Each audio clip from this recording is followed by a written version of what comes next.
Alright, what we're going to do today then is make a simple vehicle.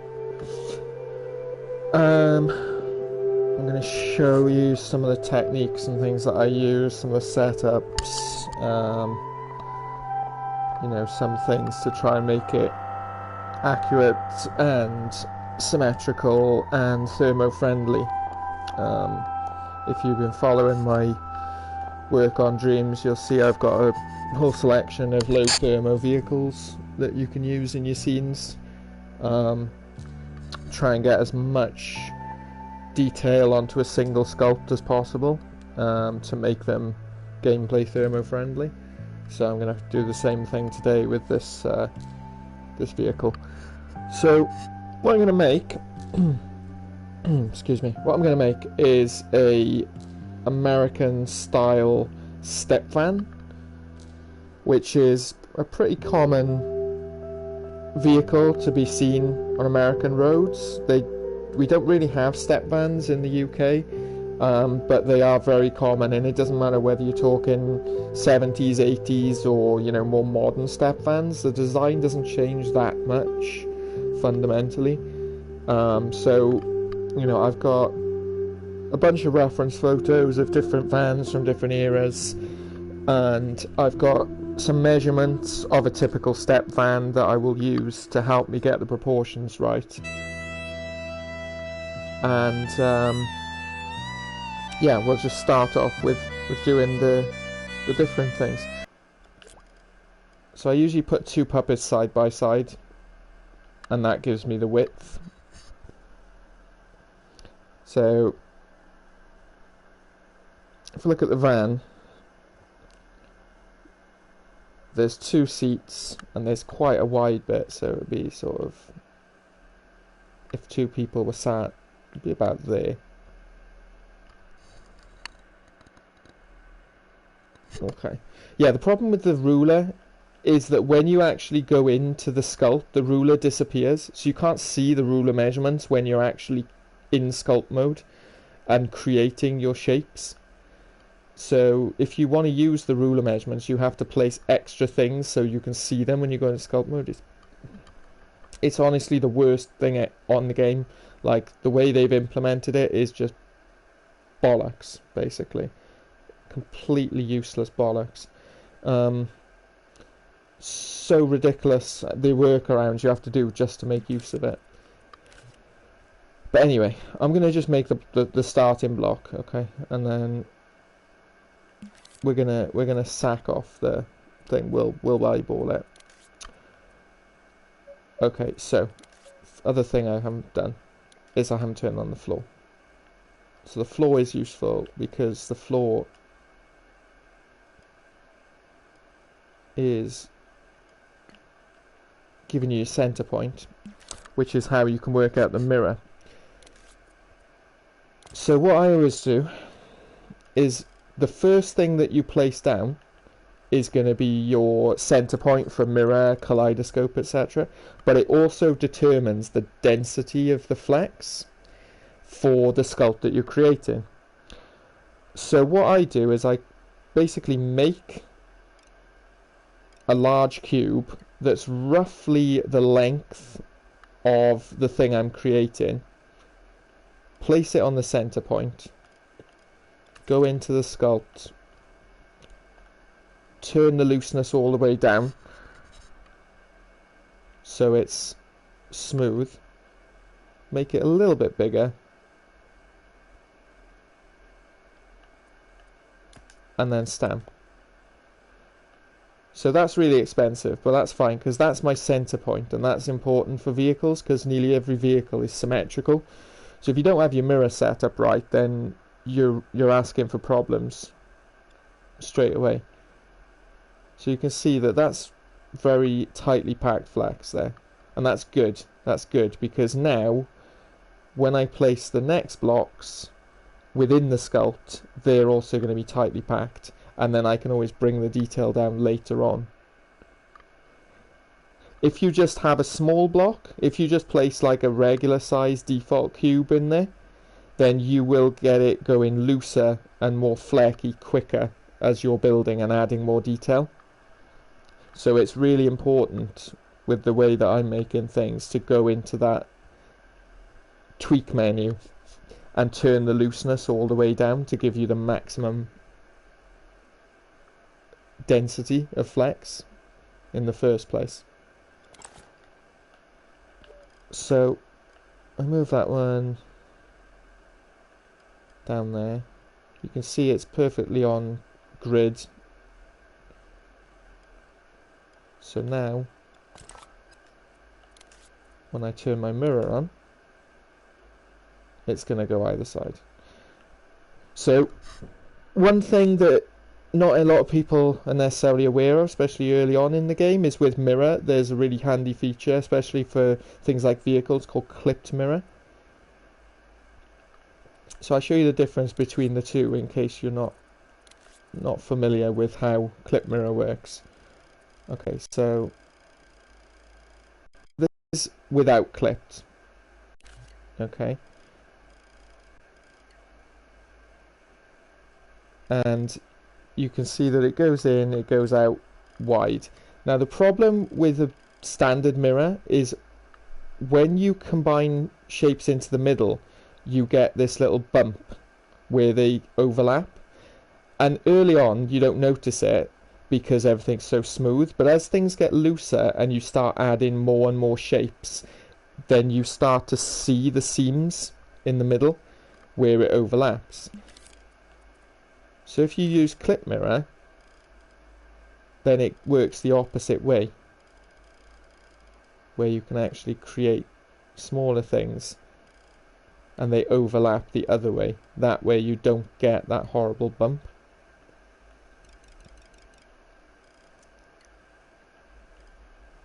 So we've got our people as our width.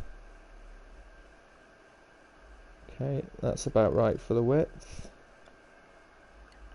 Height, it needs to be higher because it's a panel van, not a panel van, what was this thing called again?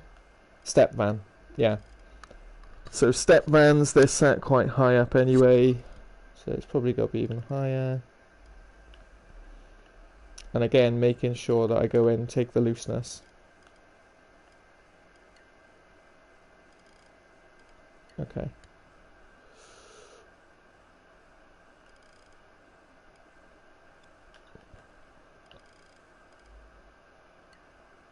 And then I'm going to do up to there.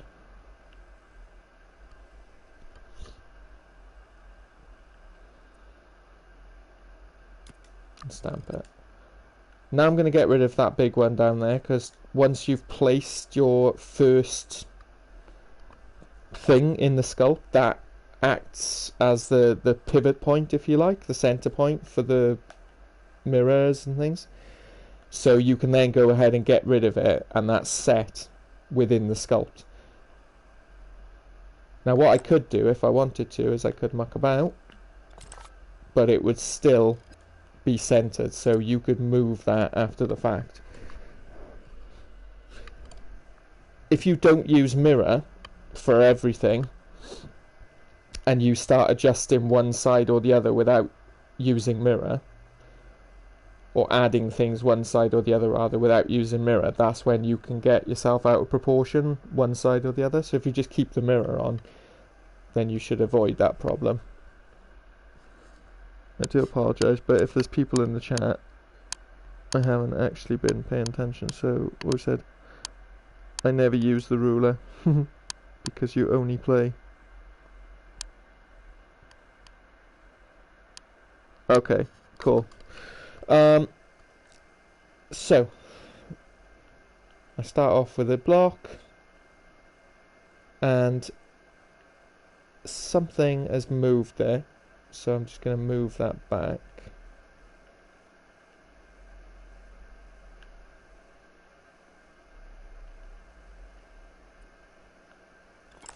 Yeah.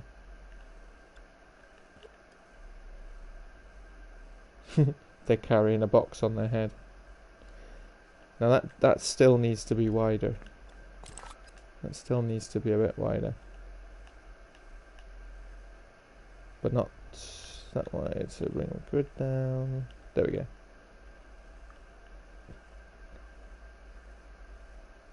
Right, so we've got this little bump here because they're not quite. So I'm just going to bring the grid down and move. Why is it not on me? So it's barely perceptible, but it's there.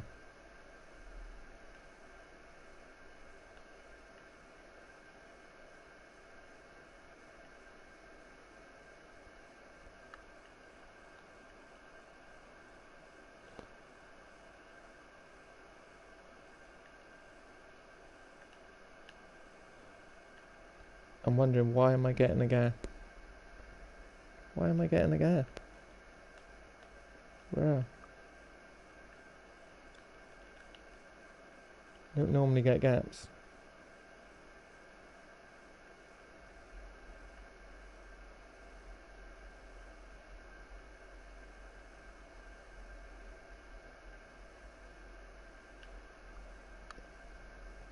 I think it might be this line. Like sometimes the line actually just ends up showing you things that aren't really there. Yeah. It's the line. It's misleading. But yeah, there we go. That's all smooth. Okay, so yeah, if I had the ruler, I'd know for certain what the right size was with this.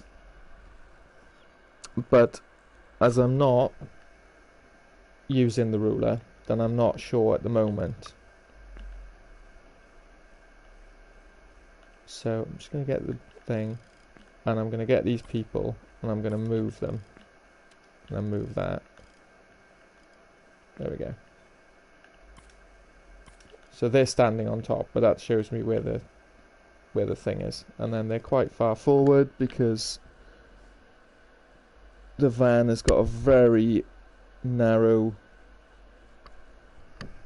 front, which we'll work on now.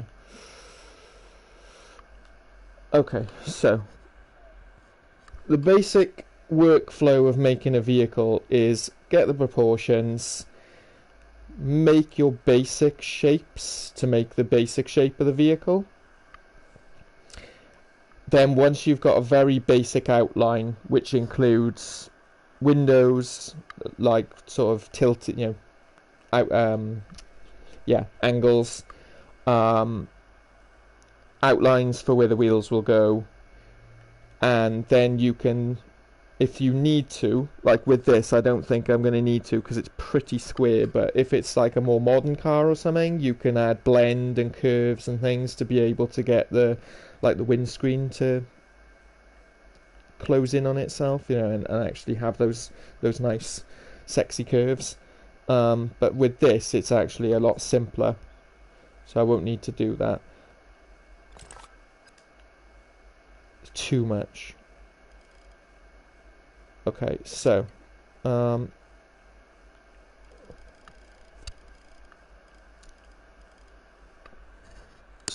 let's get a good picture.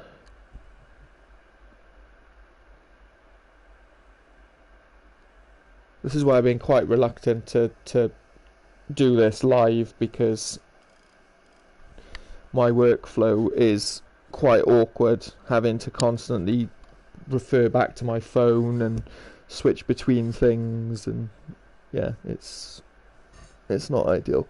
But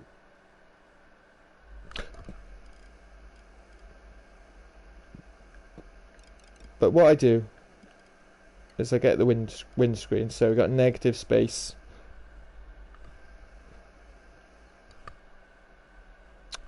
which is roughly about halfway, and I go in and I place that one,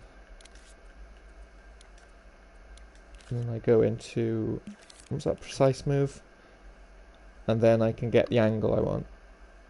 So this has got actually a really shallow angle,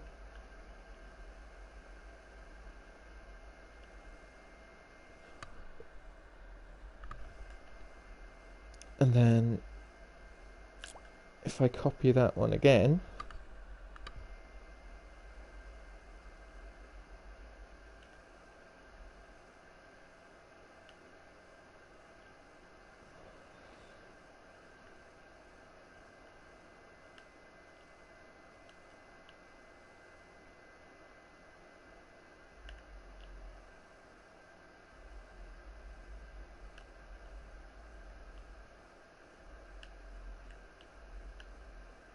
so those need to line up, so I can adjust one and then the other one will adjust with it. Alright, that's, yeah, that's kind of there. No, actually more of an angle. Another 5. So precise move is your friend here because it'll give you those numbers, and I always try and go with like 5 degrees. Like I always find 5-degree increments help me to keep track of things quite nicely. It's close enough.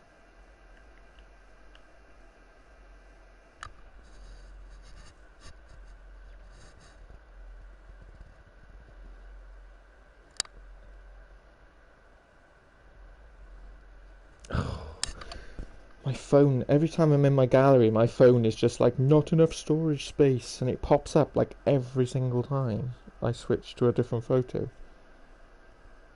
It's like, dude, leave me alone.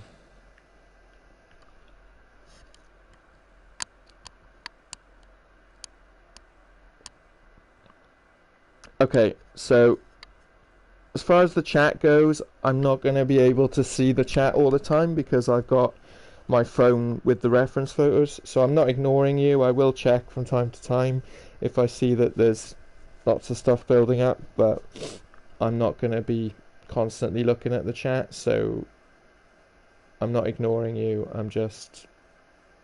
I'm working on a phone. That's everything at the moment. Right, so we're going to get a semicircle. I'm going to go back to the grid, and we're going to get a couple of wheel arches.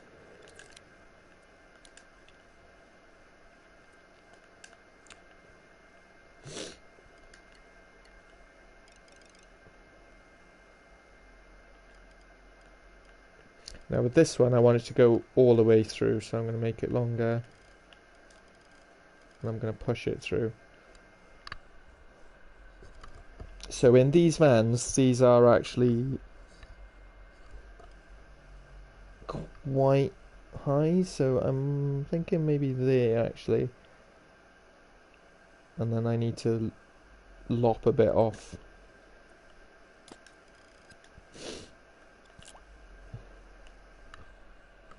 And then they've got more of a back. Yeah.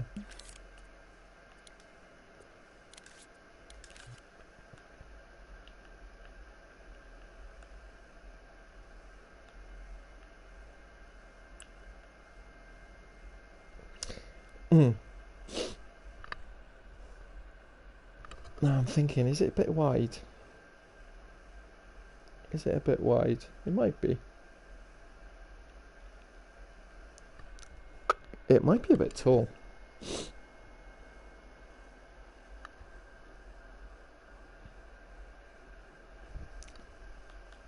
You know what? It's not long enough. It's definitely not long enough.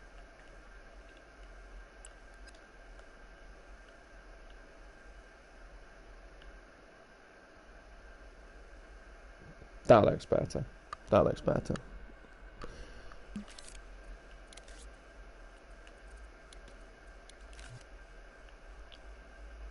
So I do lots of little tweaks like this until I'm happy with the basic outline.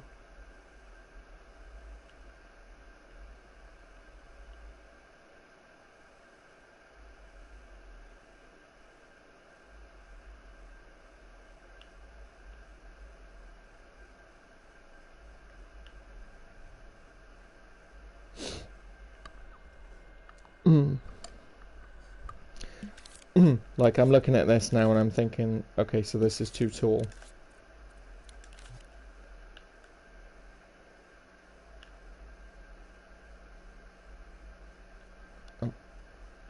I'm still wondering if maybe is it a bit too wide as well.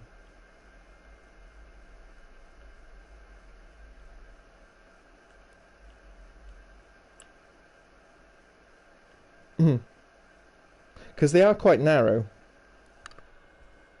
Like they're quite thin.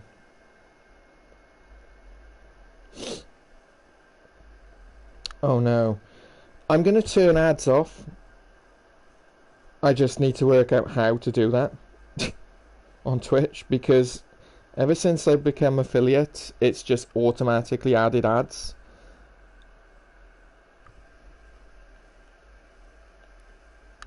And yeah, I don't see the point of having ads during live broadcasts. I mean, Twitch pays you bugger all for the ads anyway. They are super annoying because they're always 30 seconds long and there's always loads of them and you can't skip them. And yeah, that's like the last thing that you want to pop up in the middle of a live stream. So I will get rid of them soon, I promise.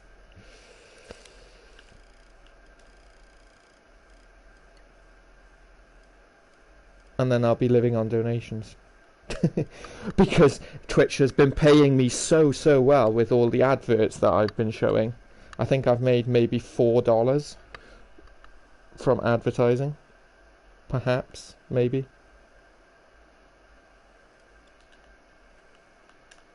Yeah, they really know how to look after their customers or their streamers, don't they?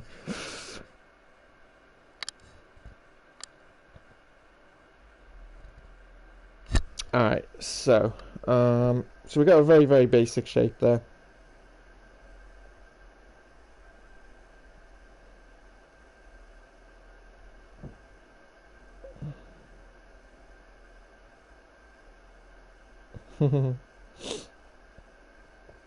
Yeah, what I was saying, Vi, is that you don't get bugger all for the ads, and it's pointless. I think the only people that make anything out of ad revenue are the people with like thousands of viewers constantly.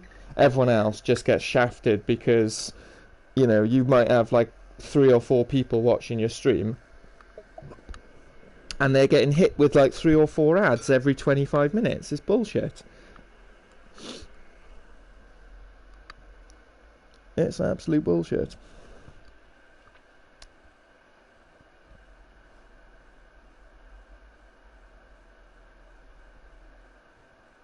Alright, so I need to decide what kind of van. I think I'm going to go with a sort of modern, but not too modern version. So, just looking at that, I think the decent proportions there. Stepvan.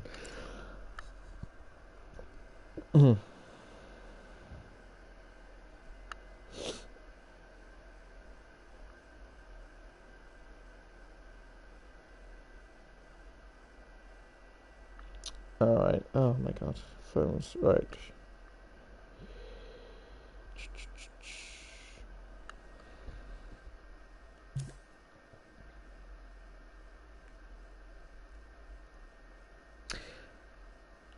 So, basic outline.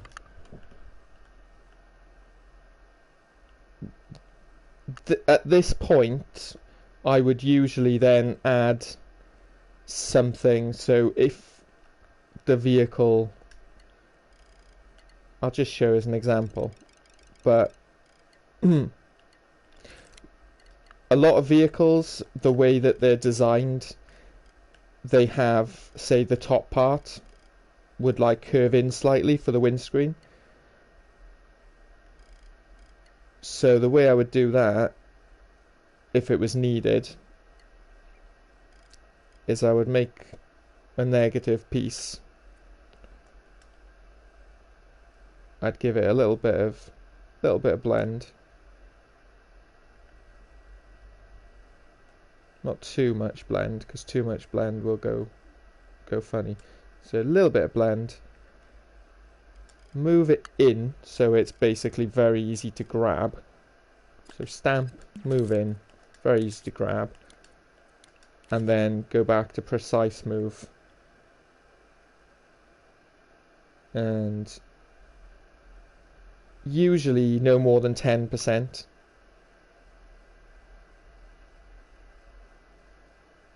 And then just move it around.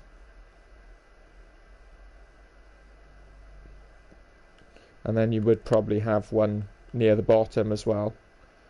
But that's more for like modern, like cars and things, or more modern vehicles. The beauty of this thing is that it's square, so you don't need to worry about all that. But that's the difference between having your vehicles look square and having them look curved, and having them, you know, like if you look at them from the above, the way that the windscreens and everything line up with the rest of the body is done that way. If I get a chance later, I'll show one of the other vehicles I've done and sort of demonstrate that on something more appropriate. Okay, so so we're going to do some windows, and because it's square, I'm going to do the windows as shapes. Oh yeah, important point to note about colours. So as much as possible when sculpting, I will keep this default colour. The reason being is that is very easy to hue shift into any other colour that you want, including black and white. If you paint colours on, then when you hue shift, they will get changed along with them, unless you're using blacks, whites and greys, which don't obviously get hue shifted because they can only shift between black and white essentially. So for things like the details, I always use those colours, and then I keep this pinky orangey clay colour, so that then you can just go in and you can hue shift whatever colour you want, add or remove white, add or remove saturation, and if you want a darker colour, you just go up here and you just bring it down to black, and then you get the darker versions. And that's really good for variety, like if you're making, you know, doing traffic or something and you want it to randomize the colour, that's the way to do it. Whereas if you paint your cars or your vehicles or whatever inside, then hue shifting is impossible. Because everything changes along with it and it messes things up massively. Unless you have everything the same colour. If you have everything the same colour, it's not really a problem. But bearing in mind I'm trying to make things in the same sculpt, so I don't want that. Okay, so I'm going to do some windows on the front. So I'll just use black for the windows, and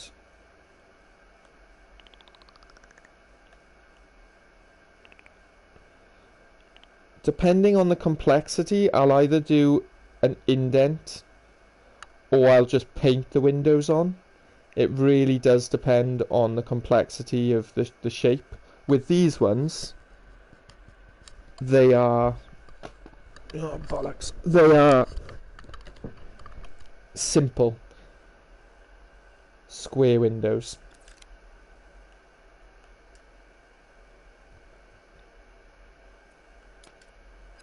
So I'll place them on, and then I will match the 10-degree angle and pull them a little bit.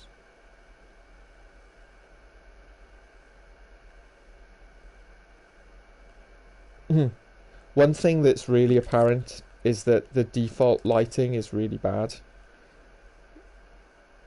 in the studio. Studio lighting is much more useful because then you can actually see contours and things a lot better.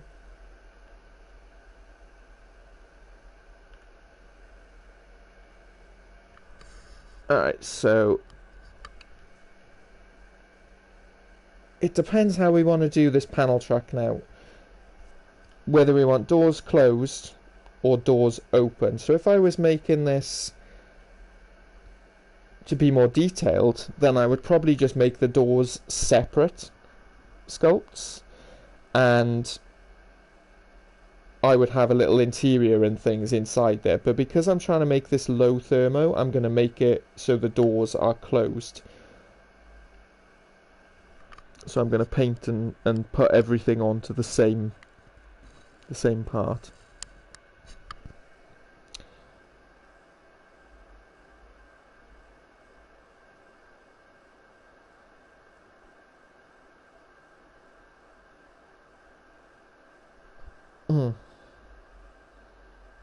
Yeah, Randy, I'll show the SUV in a bit. That would be a good demonstration of the more curved sort of approach. Okay, so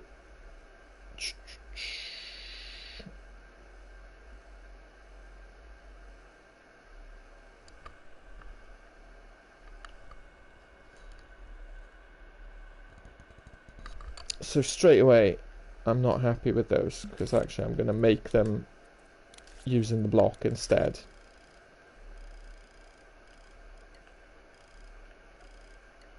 And then I'm going to curve them after. I wish you could like change with the curved block, curved cube, the roundness of the corners, because sometimes the roundness of the corners is just too much or not enough for what you're going for.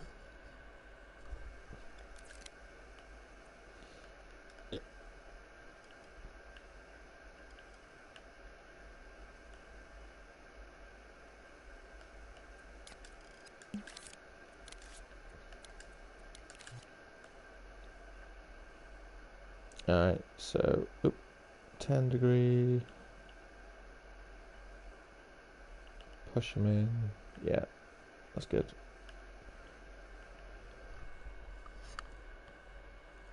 And then we got to do the side window, which is, it's a rounded triangle.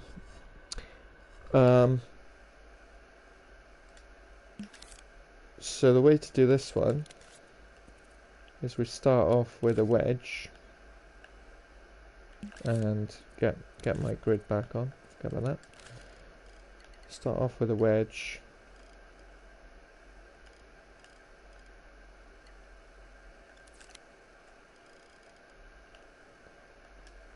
Get it so that it's following the same angle.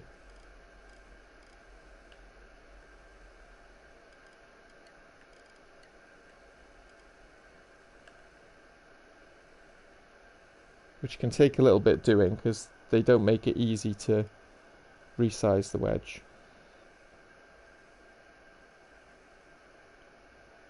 But that's almost there.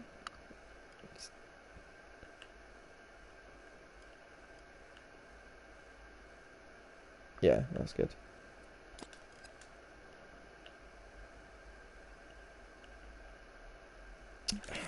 Not quite.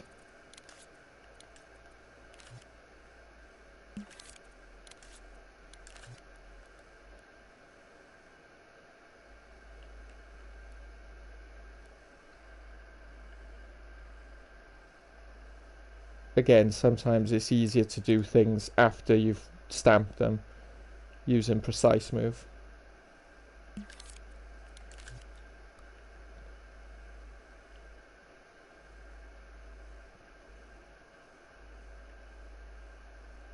I'm just eyeballing it.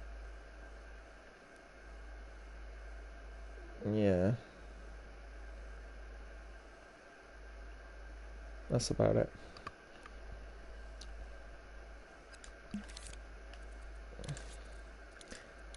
Okay. And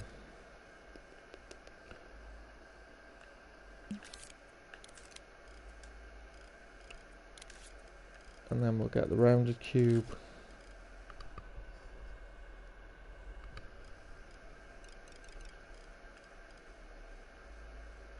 And we'll join it.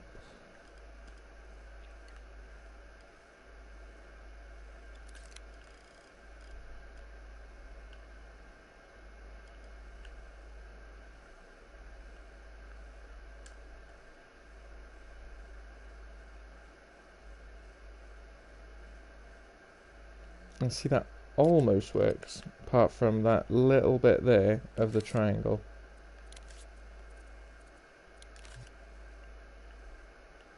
Which could be tricky to fix.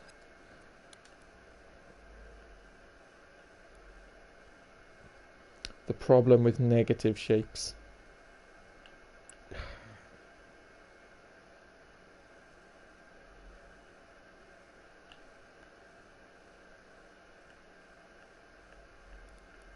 It's like I almost got to catch it in the middle of that to be able to do it. That's crazy.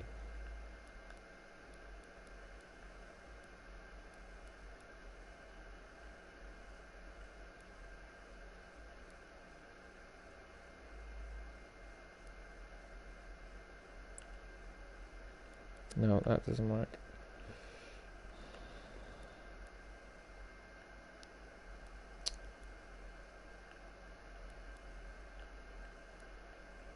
See, it always annoys me how if there's not enough space, it can't grab it when it's a negative space. Even though it knows the shape's there, so it should be able to select that part. So I can resize it.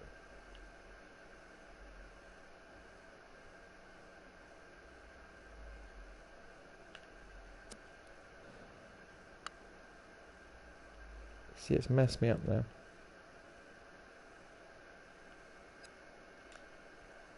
It's messed me up because I had to resize that one.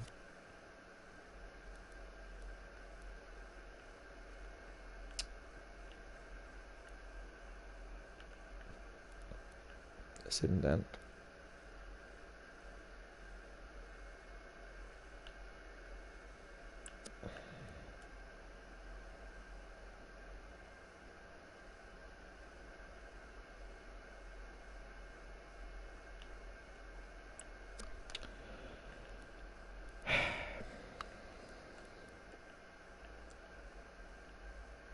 It can be so finicky sometimes, working with negative shapes.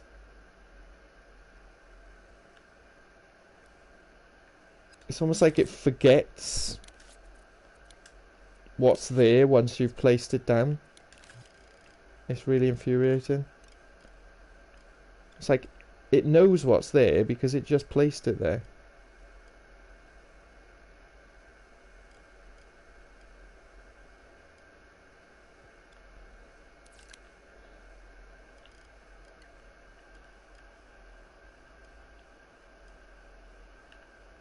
Also, you may have noticed I'm a little bit OCD about these things. And if it's not perfect, then I get kind of annoyed.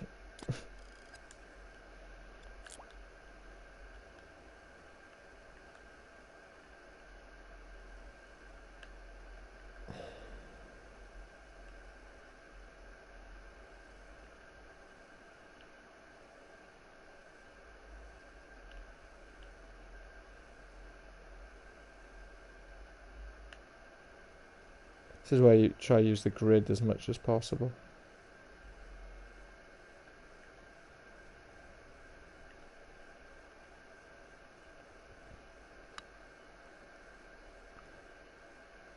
But triangles are the worst, because triangles have this annoying way of having bits that sort of stick out.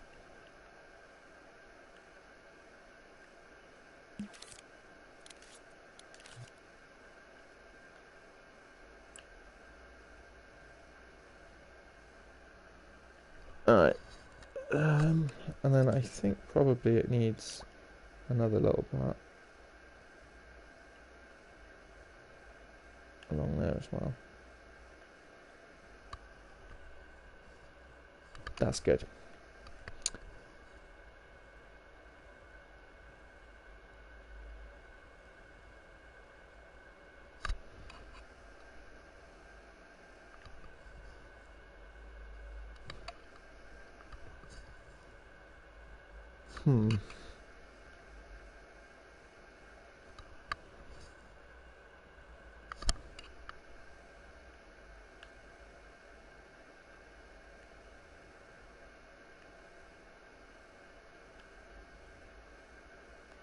That needs to be bigger.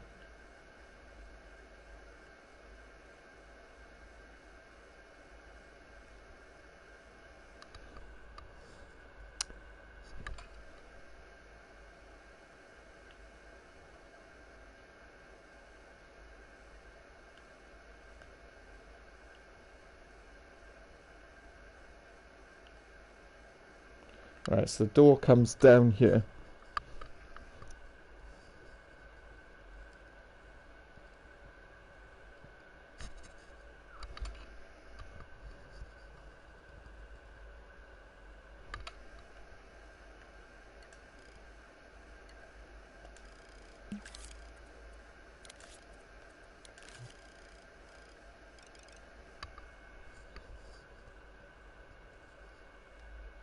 It's roughly 3 times the width of that.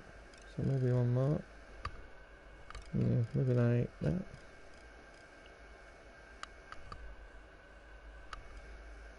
Yeah. So this is the indent where the sliding door will be.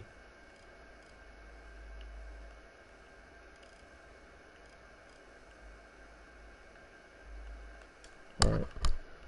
So no smoothness, because you want a nice hard cut into it.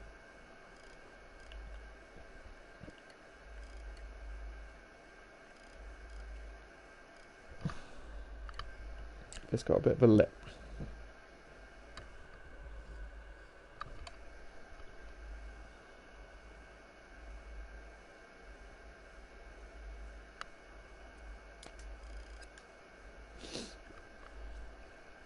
I still think this...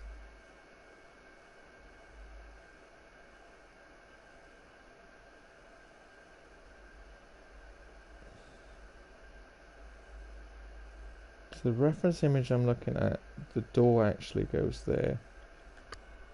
So I tell you what the problem is this nose is too long.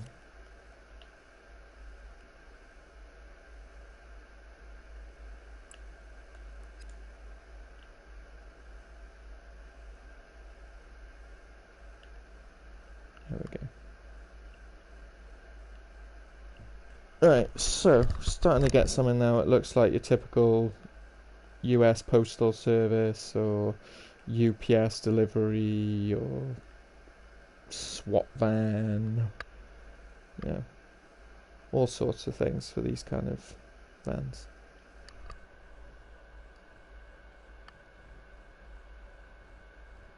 Now, which window shall I have?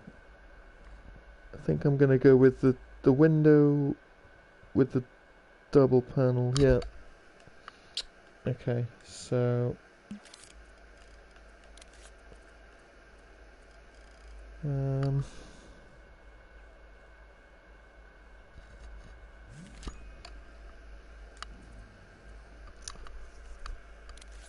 let's go with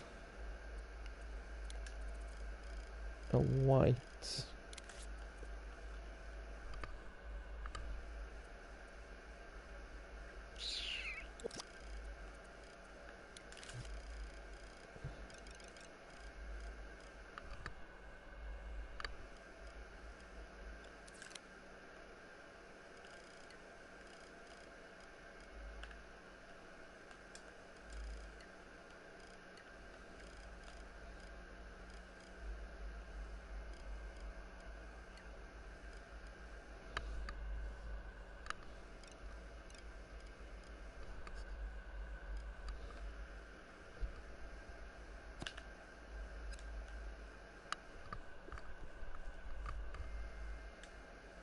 Right, so we do it that way.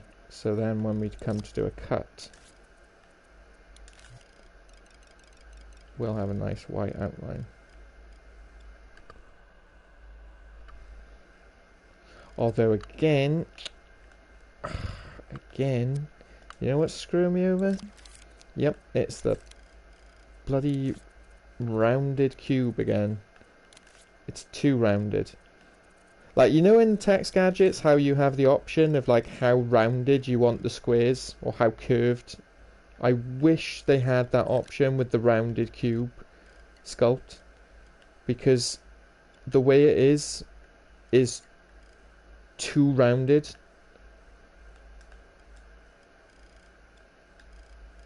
Like, usually I just need a subtle curve.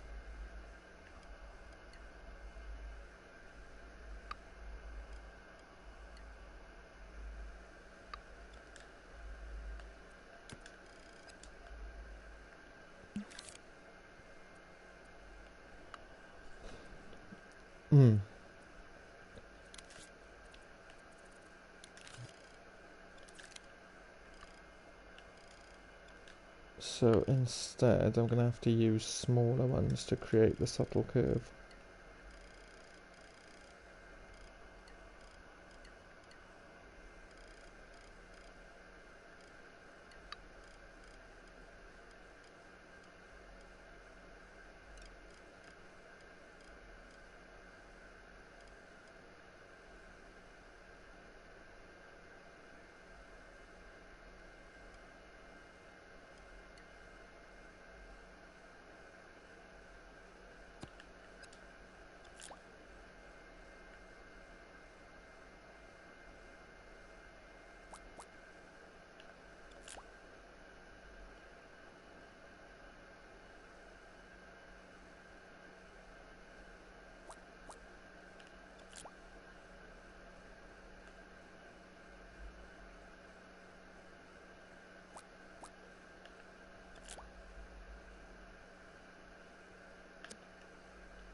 Kind of annoying that I have to do that to get the shape I want. But anyhow. Right.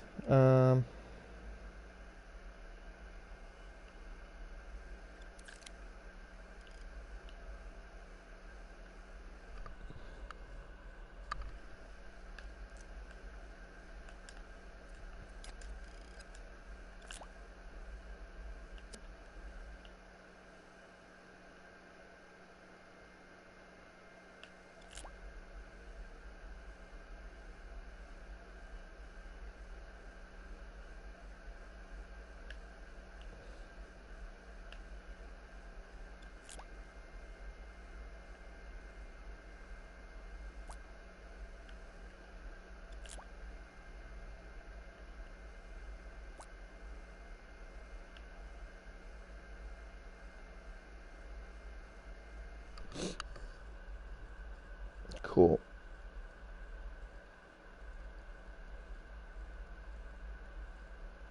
Hey, what's up, beard? Yeah, I've been doing it for, I don't know, about half an hour or so. Not sure actually. Did it say how long you've been streaming?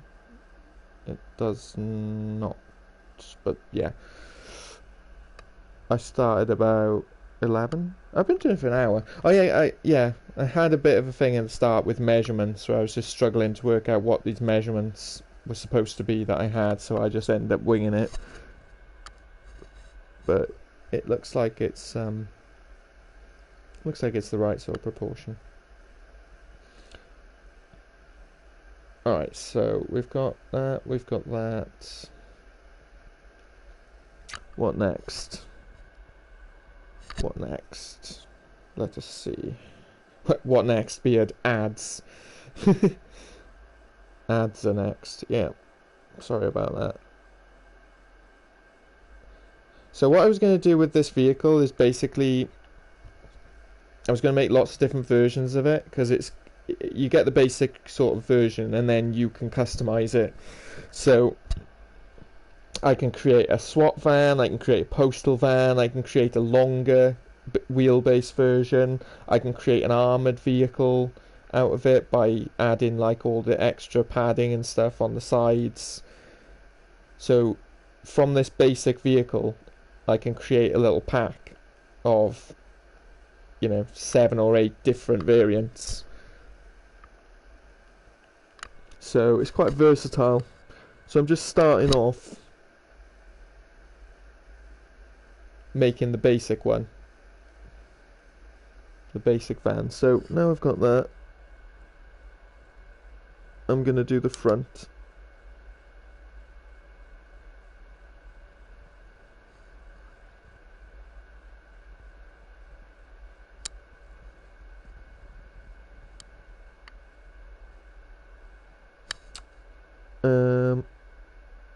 And the front's very simple.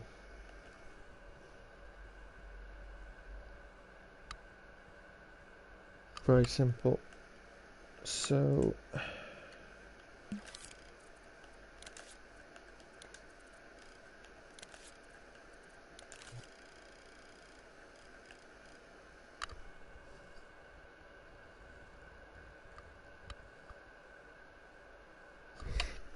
now these are actually sort of rounded, so we'll go with the round again.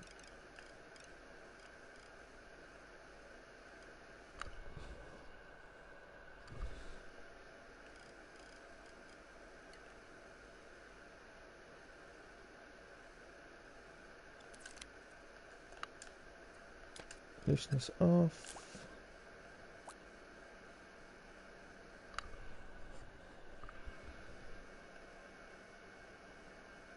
There we go. So there is a bumper, which I'll add later. Below that.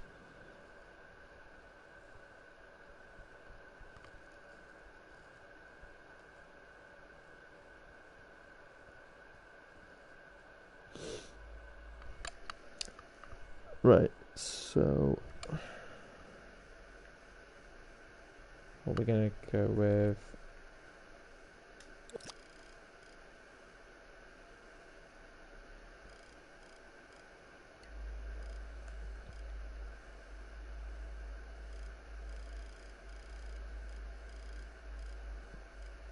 so with this one, it's going to have a bit of an outline.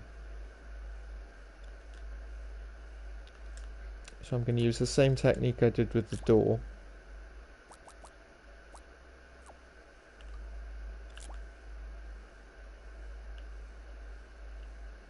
Well, I'm going to cut into that.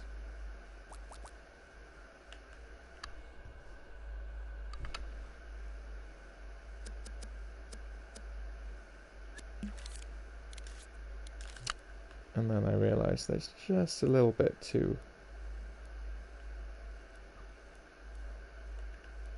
big, so pull it out.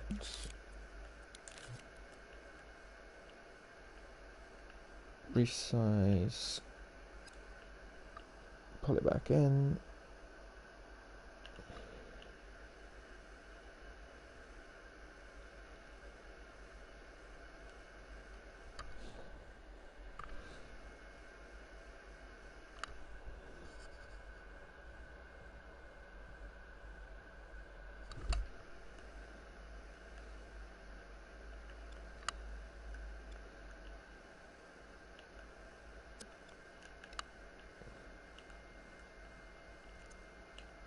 Also, I'm not happy with those, so move those in a bit.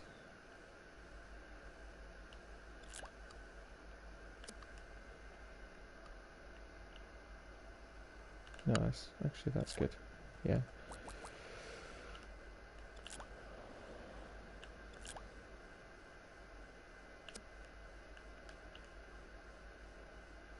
So I'm just trying to make sure everything's lined up, because it's easier to do it, make sure it's lined up first of all, rather than after the fact. That's a lot more annoying. So this is the radiator.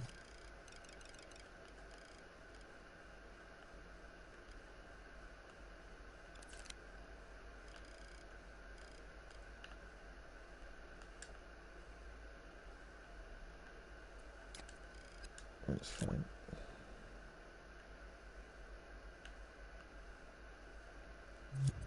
Okay, give it a quick save. Check the checks. I saw someone was asking something. Yes, there it is.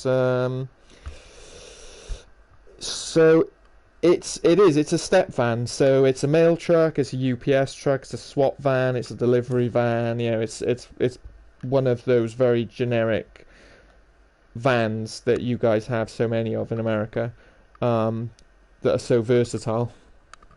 And I have a bunch of reference photos, and I'm kind of amalgamating.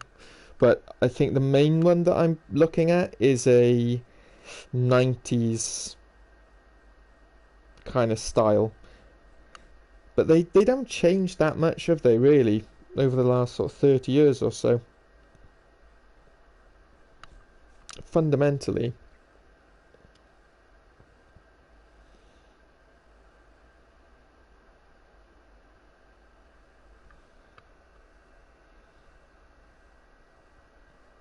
So yeah, I'm looking on my phone. So we need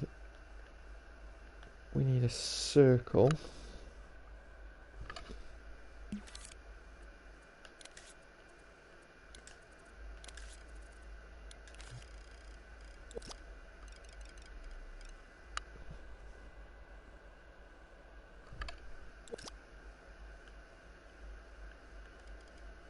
Actually, do you know what I'm going to do? I'm going to do that one.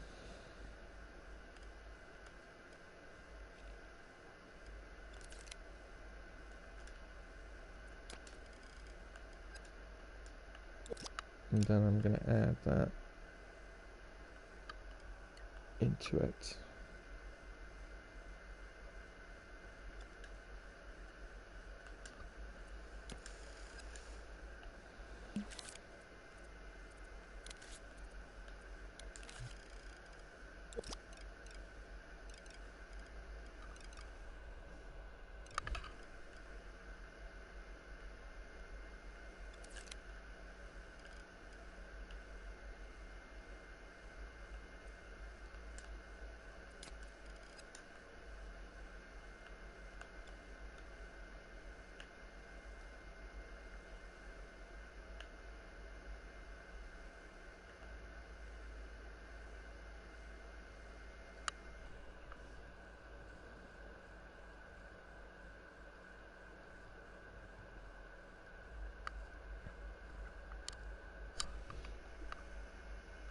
Yeah. Classic look.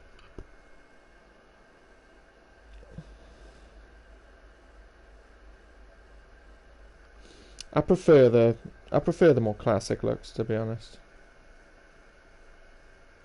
They're better. More modern looking things, just I don't know. They just don't look good. Right. So I'm gonna do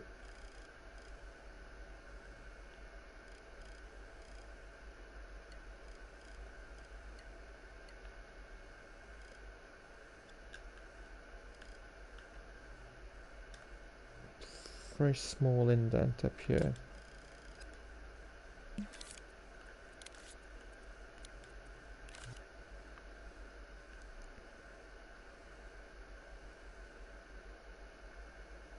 I think I might have gone 20 actually. No, must have been 25. Yeah, it was 25. Alright.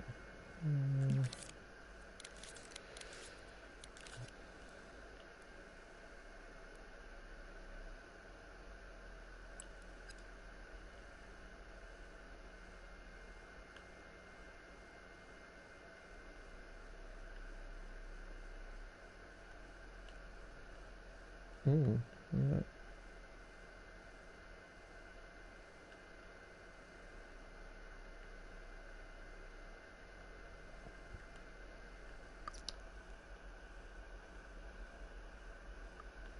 Right. What next? Bumper.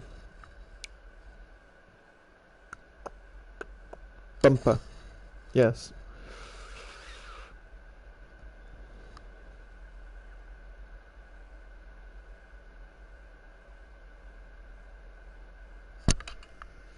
So there's a bit of a bumper that goes under here.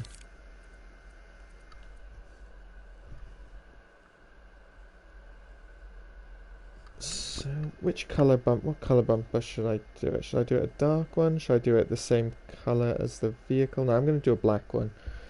I'm going to do a black one.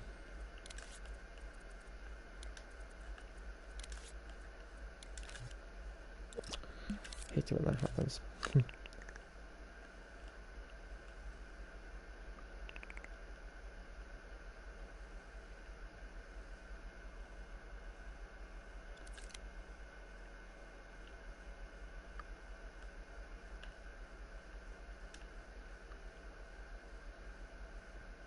Just a little bit of soft blend.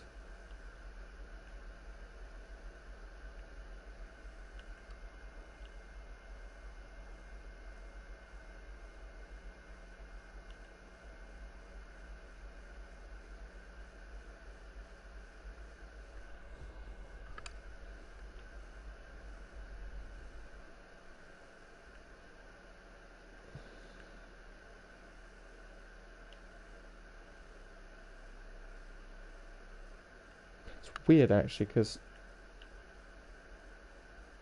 with this one it's so square.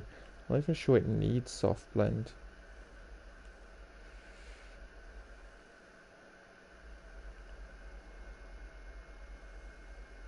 Maybe like the tiniest part.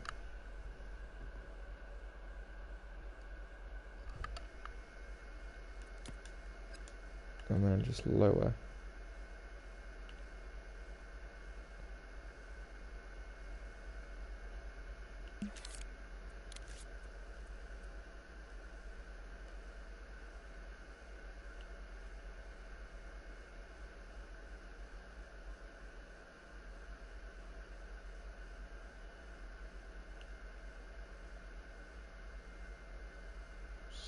Sweet, okay.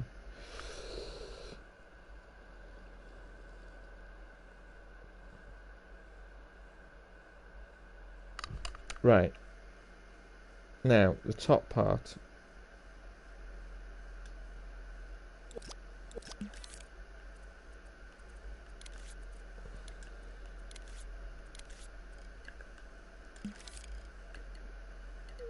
Top part's the same colour.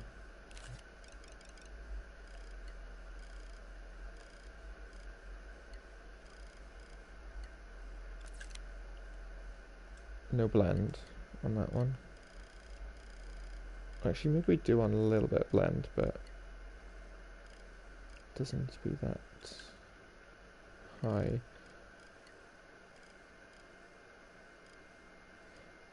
And again, I need to watch the curves.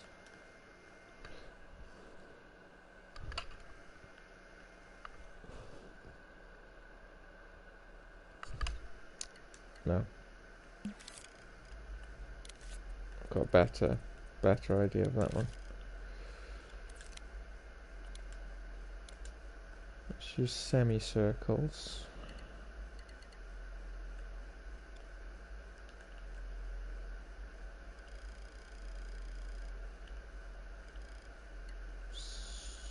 Squish down.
Oh, balls. That's not what I wanted to do. Just pulling it the wrong way.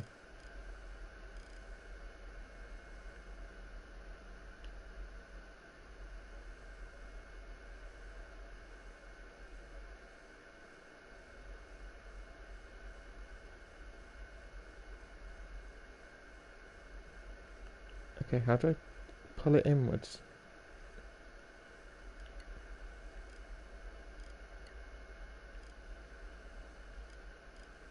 There we go.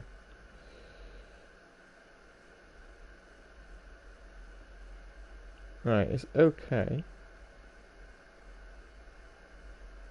But it needs to be taller.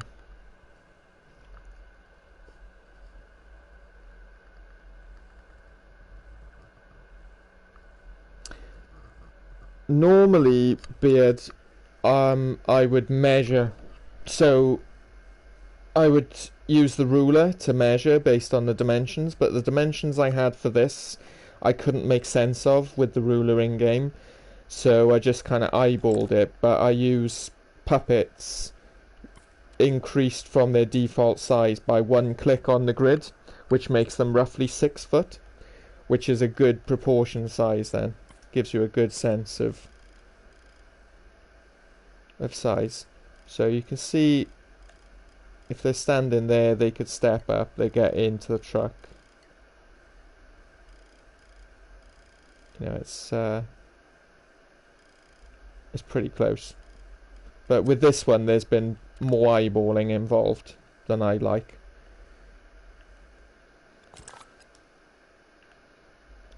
Right, back to grid.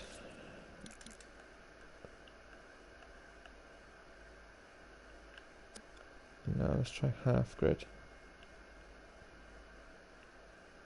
That's good. Right. Now I'm going to get a square and stick a square underneath that.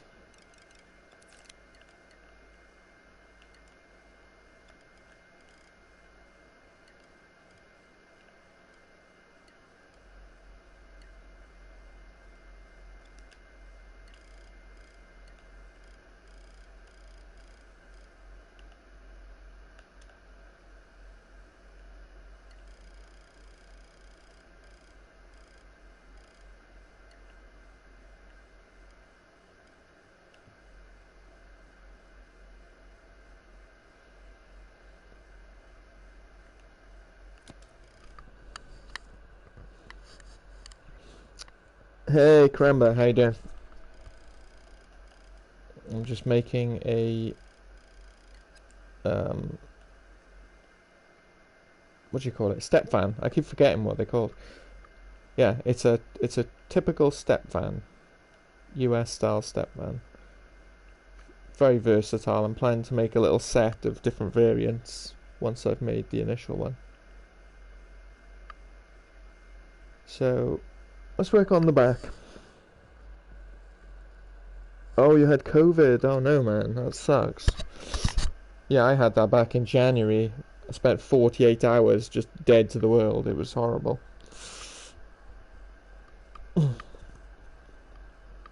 Thank you. Yeah, the first 2 days were the worst. I literally slept for like a whole day. I woke up and I still felt like absolute shit. I was like, what is going on? I don't feel like I've slept at all. But then after that, it got a lot better.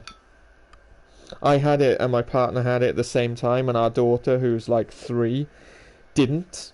So she was just full of beans and we were both dead. It was, yeah, it was not great.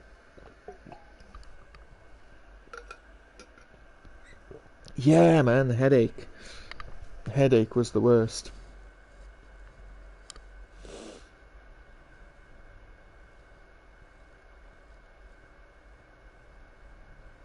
Alright, let's see.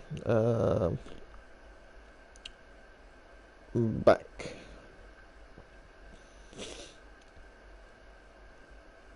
Back. So...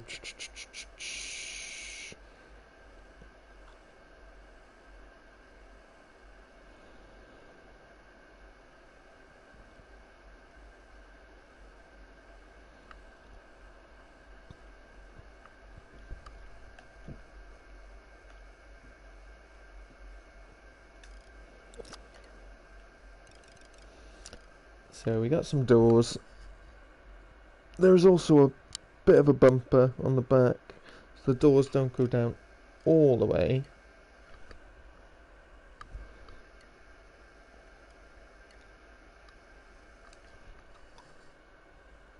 But they do go up to... Ah, you know what? Yeah, that's good. I've noticed that. I'm going to do a little indent there for the door.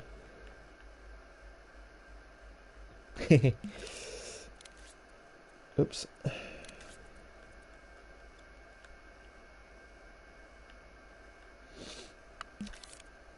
And then this one here. There we go. That overlaps like that.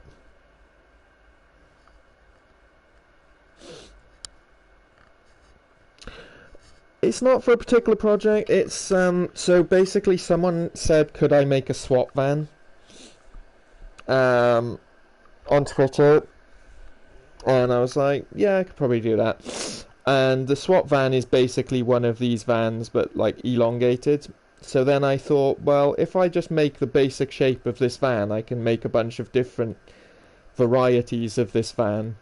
So, you know, I can make this version, I can make a long wheelbase version, I can make a taller one, I can make a swap van, a parcel truck, a postal truck, an armoured truck. You know, there's lots that you can do with this basic model. And then I can create like a little pack. So there'll be lots of options. But also, Beard a Cat suggested like that I did a tutorial type thing about how I make them, and I was like, yeah, I could do that actually.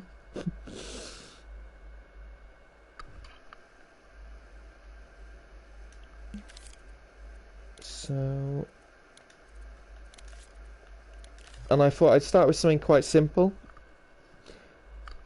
because it hasn't got too many like curves. Well, it hasn't got any curves, this one. So it would just be a good way to demonstrate the basics.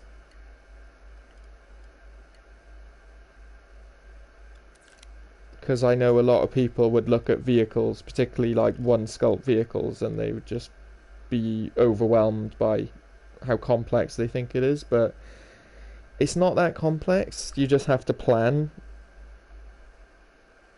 ahead, I guess. You just have to have a clear idea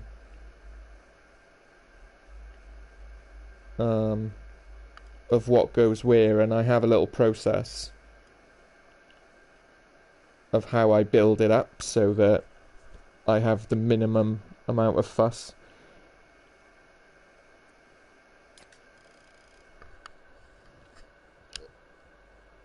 There's a little number plate thing there.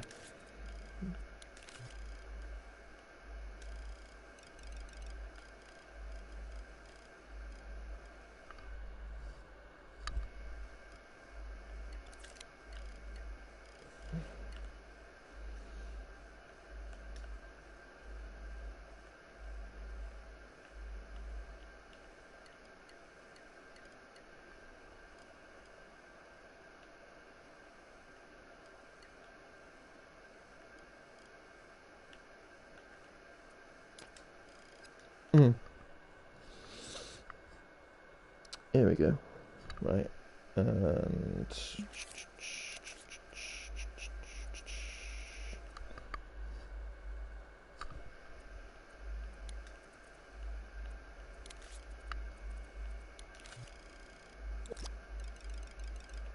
got some lights over here.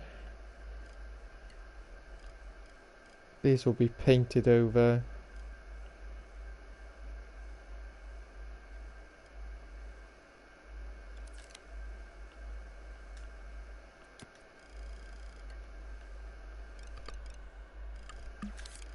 And then these are going to be red lights for the brake lights.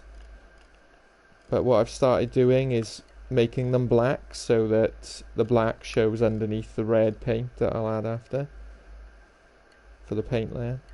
And that way, if you want to have them in the background or something and you don't need to be up close, you can delete the paint layer and it still looks okay from a distance.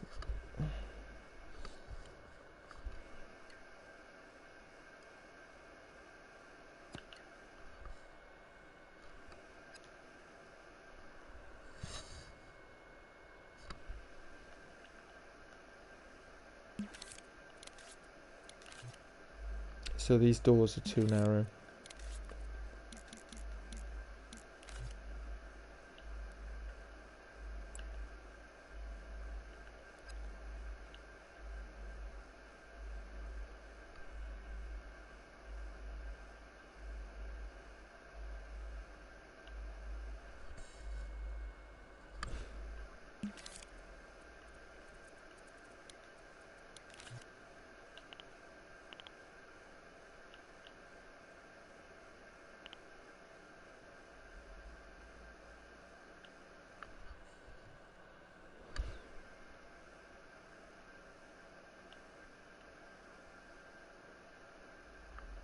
That's better.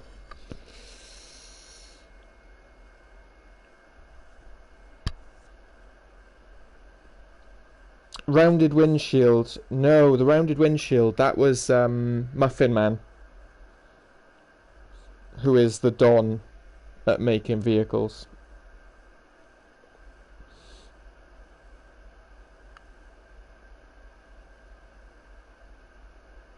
Impy Postal Services, yes. I love it. IPS.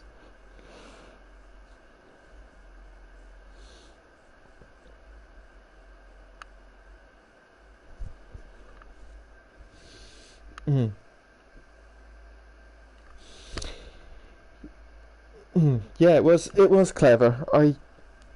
I actually learned something from that that video as well.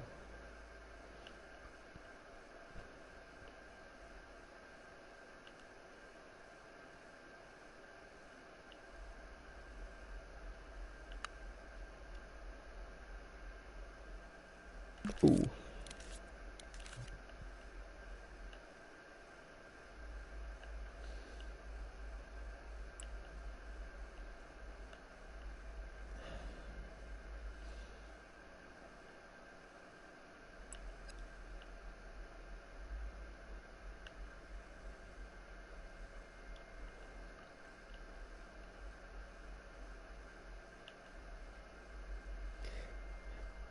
It depends though with one sculpt, like it depends on the shape of how hard the windows are. Like with this one, because it's very square, the windows were quite straightforward, but for more curvy things, they are really tricky, and actually I tend, especially for the side windows, to just paint them onto the sculpt rather than using the shapes, because when you use the shapes it kind of gets a bit messy, I've found. Hey, what's up, Sean?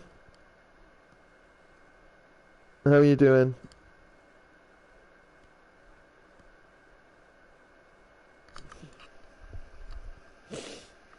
Right. Let's get some grey, because we're going to add some little hinges.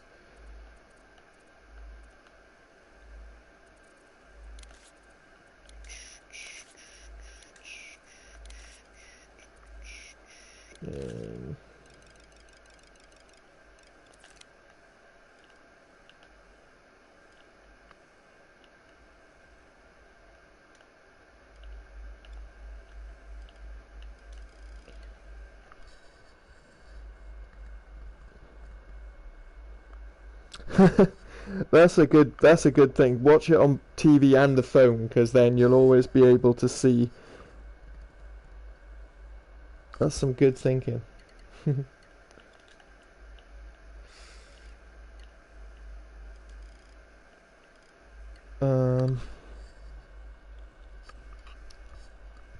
Let's see, we're going to put one up there.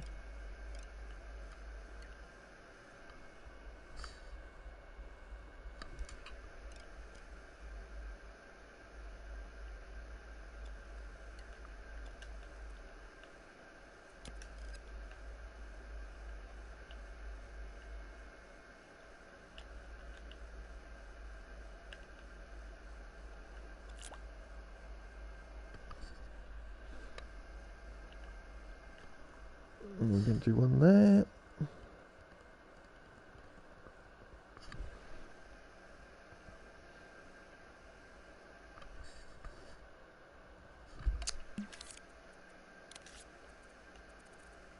And then we're going to do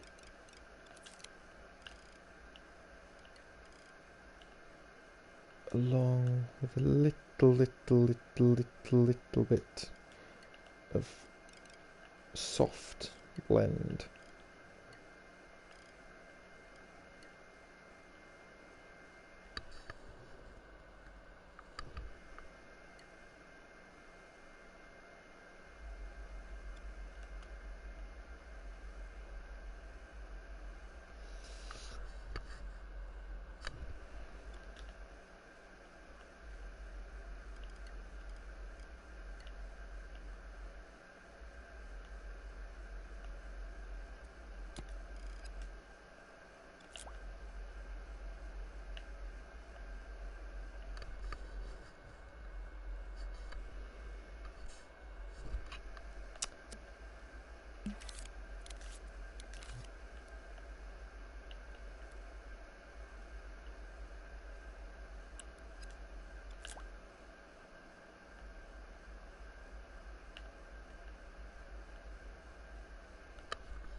I'm always chopping and changing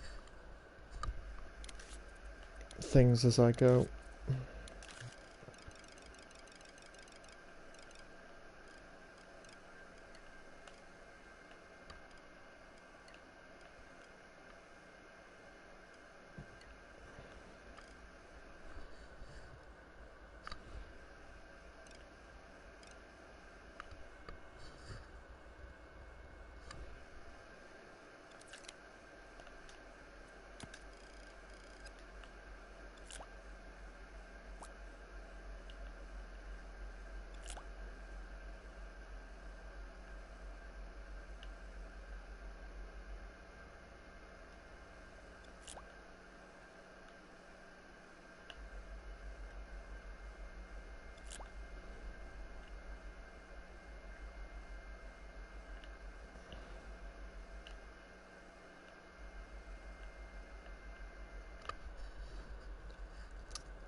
See, you could paint these things, but the paint would disappear a lot quicker.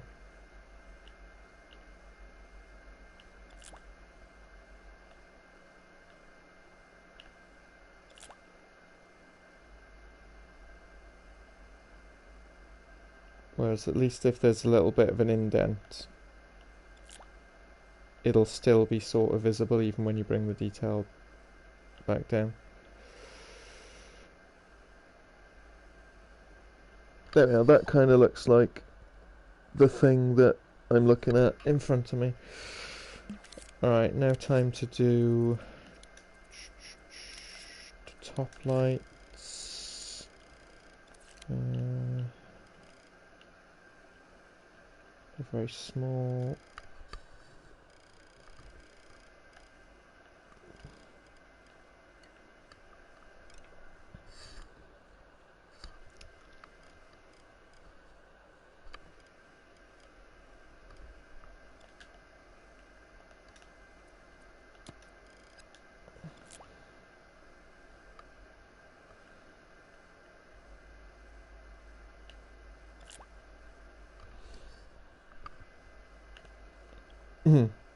So those are also red lights that I'll add the paint onto in a little bit.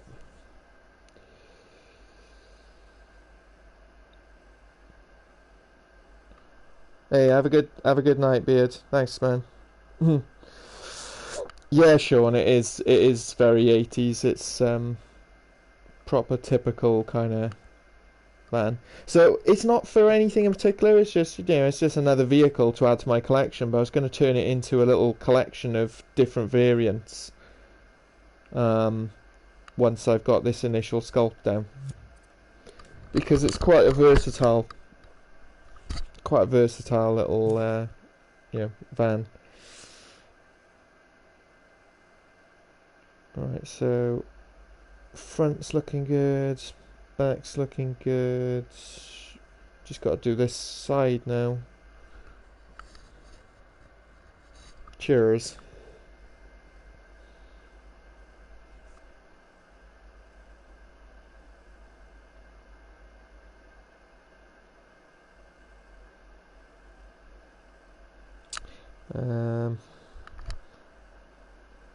Let's work on the door.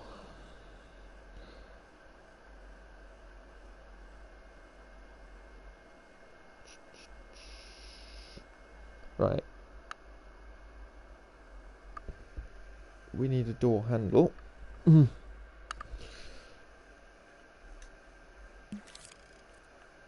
Which I'm gonna make dark grey.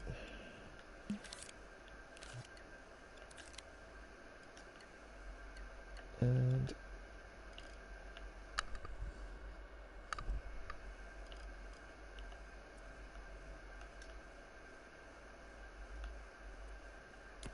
I think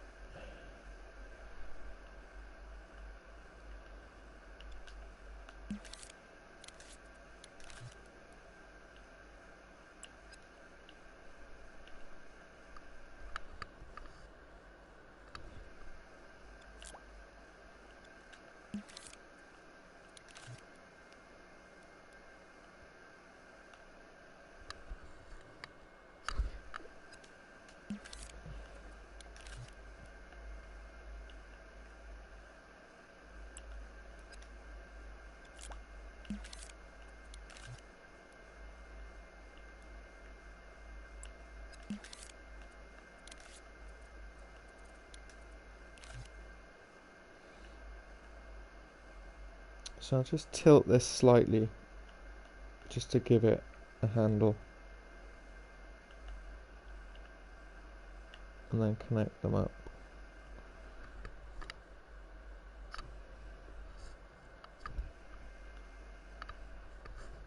I think it needs to be moved over a bit.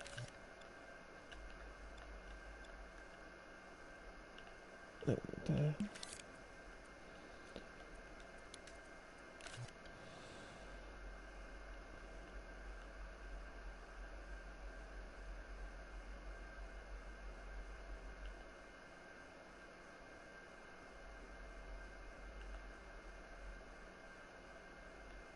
Oops.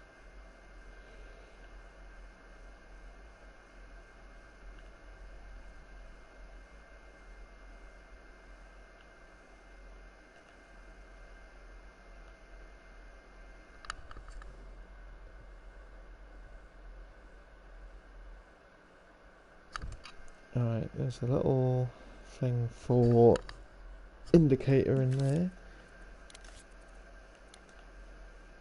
So let's cut that.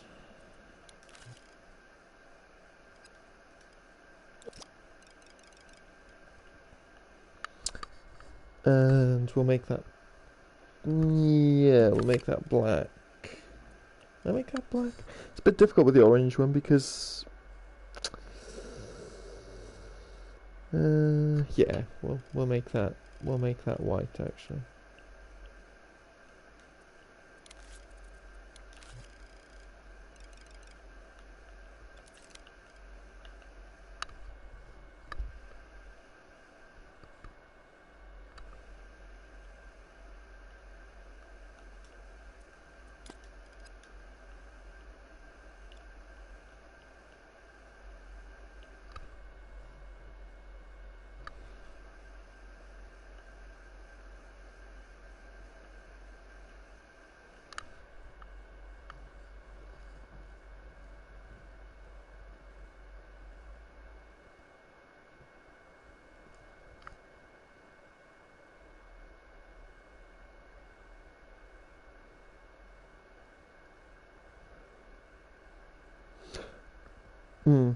Do I use varying looseness? Not for vehicles, no. Although what I do is that after I'm finished, I do use the looseness on the windscreens, which just helps bring the graphics down a little bit, and also on the bottom even though I add a little basic sort of chassis, I do make that looser than this. Because the good thing about adding looseness is you can always undo it. So you can always go in later with the looseness tool and remove the very loose parts if you need it to be more detailed.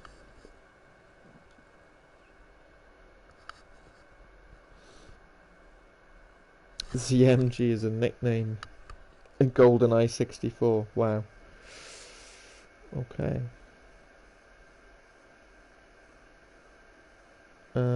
Right.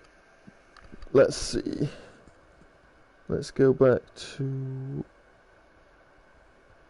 my reference images a minute.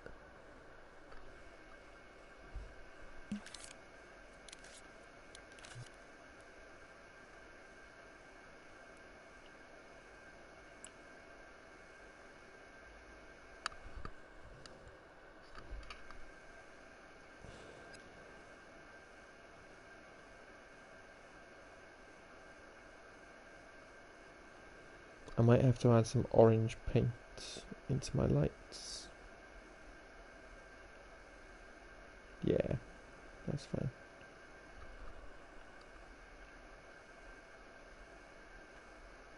So these are also on the front,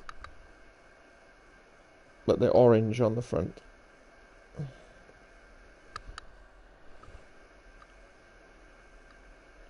And they're higher on the front.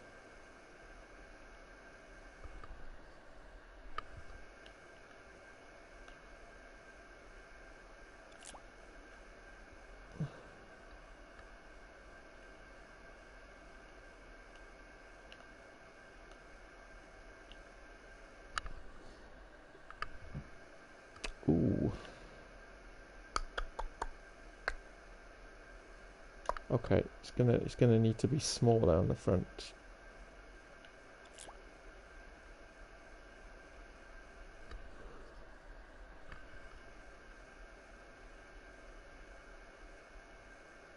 On account.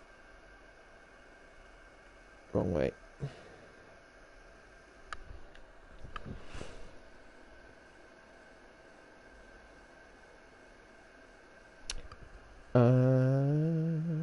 Okay. I see the problem.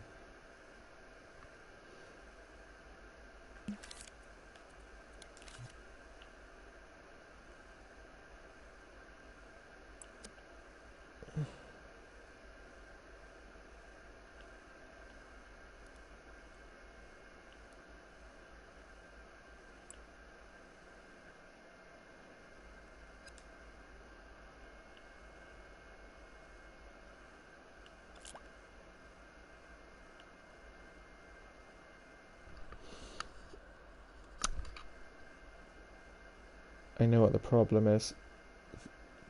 The thing I'm looking at, it isn't... Duh.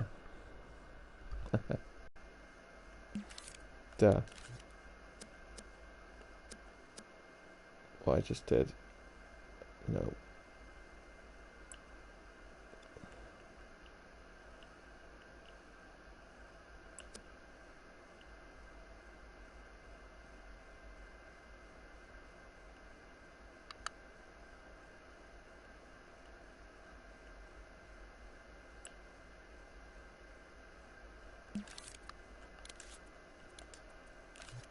That's not lining up.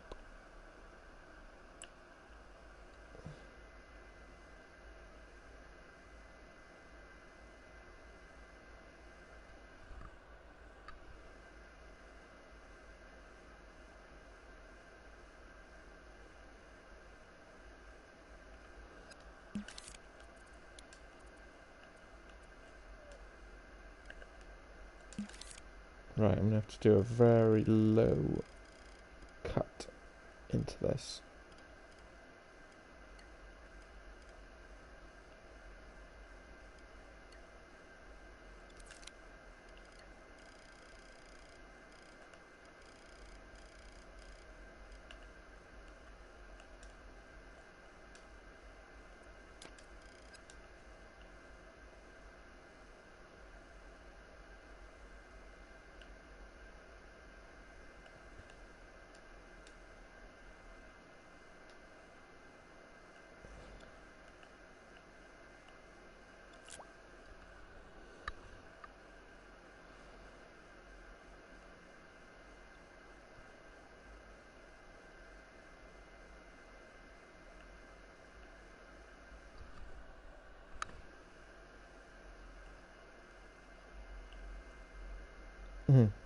Apologies if I'm not always talking. I just kind of get into a zone when doing these sort of things, and I'm not used to working to an audience.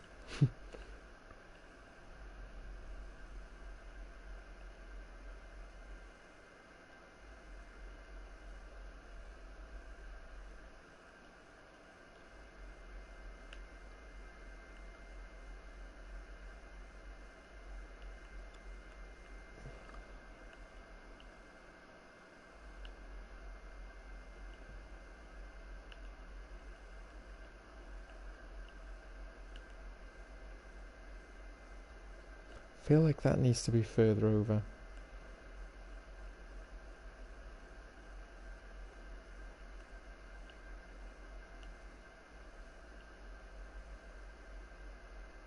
Yeah, there we go. They need to be down one. That's why grid is your friend. It's so easy to be accurate with grid.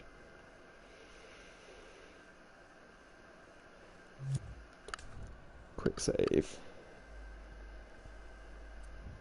Night, bye.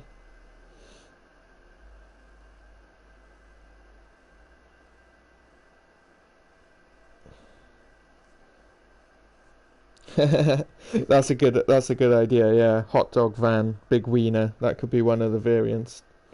And the side opening. We need to talk soon, Randy. Okay.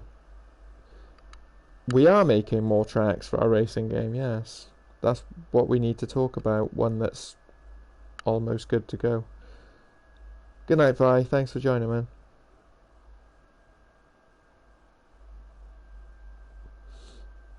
A Nastarak squirk. You're too kind. Right, I need to do something with this side, because compared to everything else, there's not a lot going on. It's a bit of a weird one, though, because there's not a lot that really goes on the side. They are quite plain.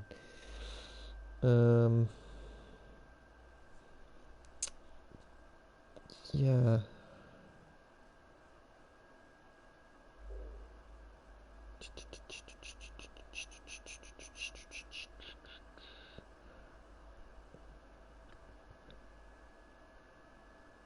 Do you know what I am going to do? I'm going to do the mirrors.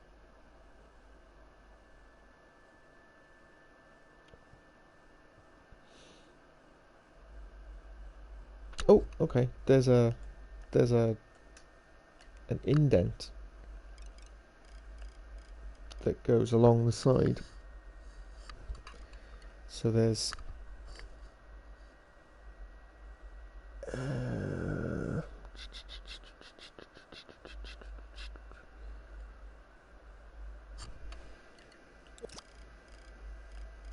so where the door is, there's actually a bit that sort of sticks out, and then there's a bit along the top, and then there's an indent. So I do that.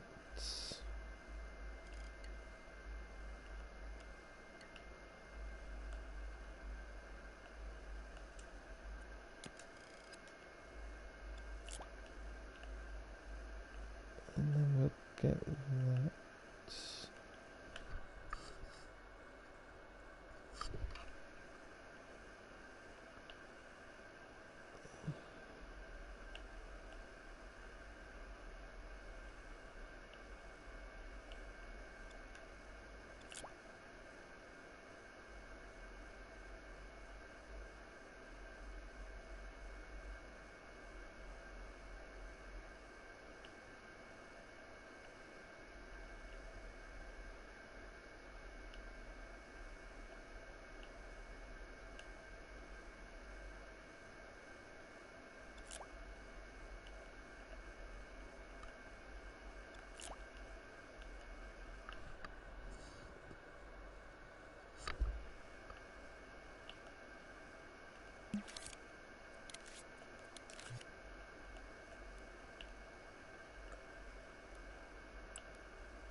Okay, it's giving it a little bit more depth now.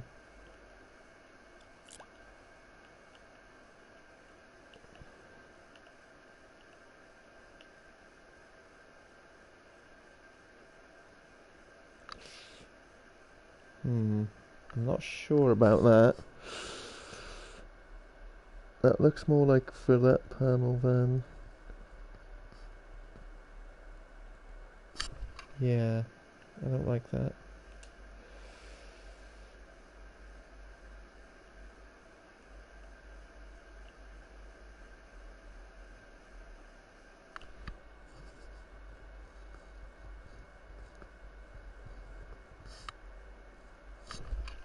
See, I've got several different reference photos of different eras and things.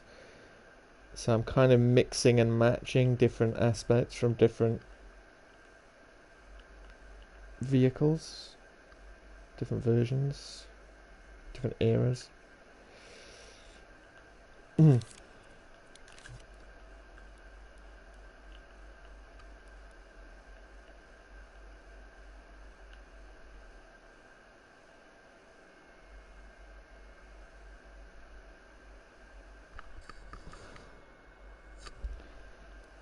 I think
the indent is actually jutted.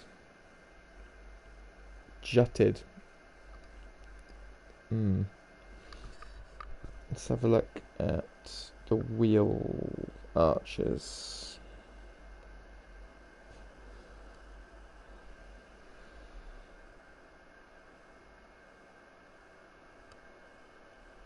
Oh, when you say jutted, you mean the indent, that thing. Yeah.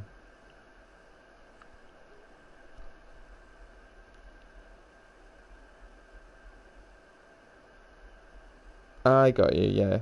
Yeah. Alright, so actually then it's a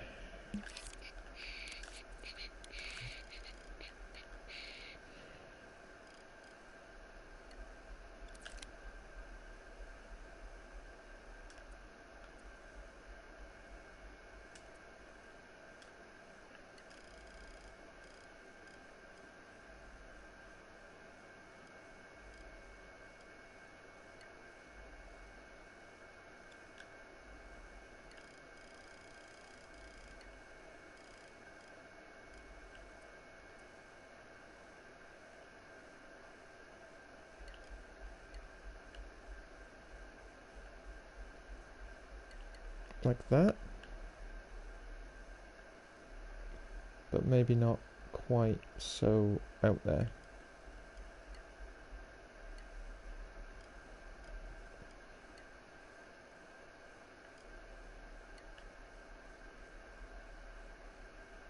I know, it's kind of subtle.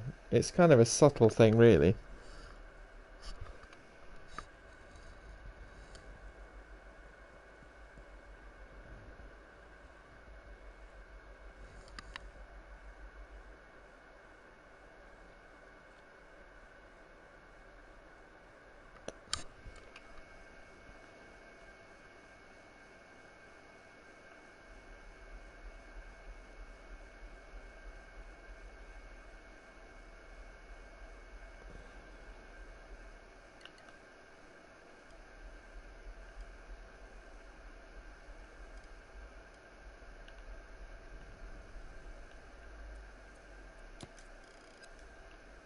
How does that look from the rear? Yeah, it looks okay.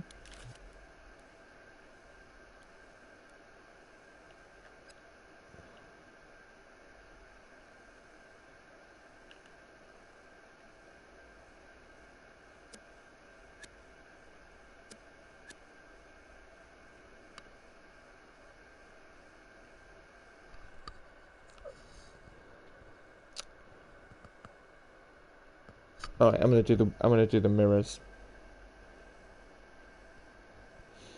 I like doing the mirrors on like bigger vehicles because they've got these huge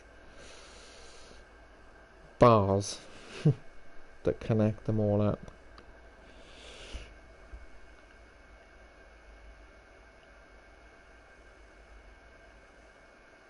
Ooh.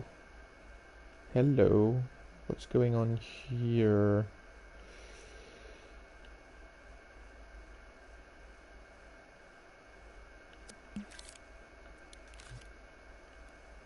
You're encroaching on my window.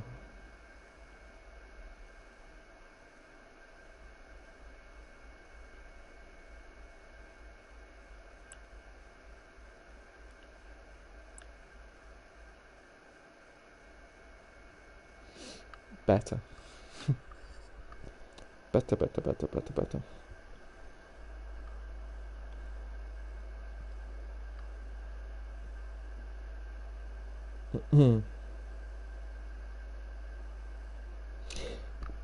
Yeah, so it's those little extra things you add to the body and stuff that give it that more rounded, like three-dimensional look.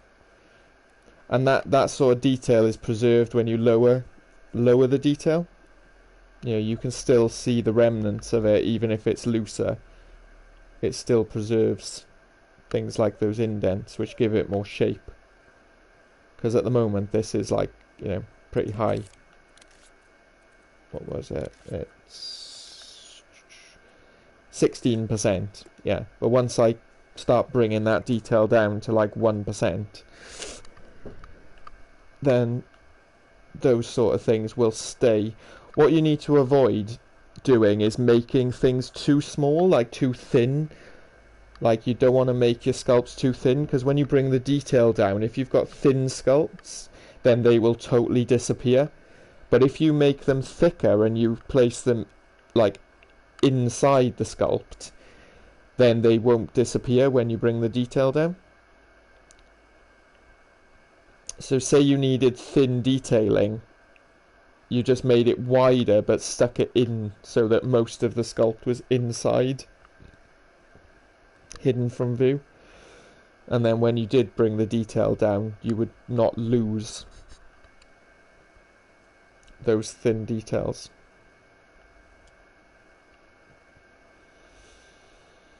Right, mirrors.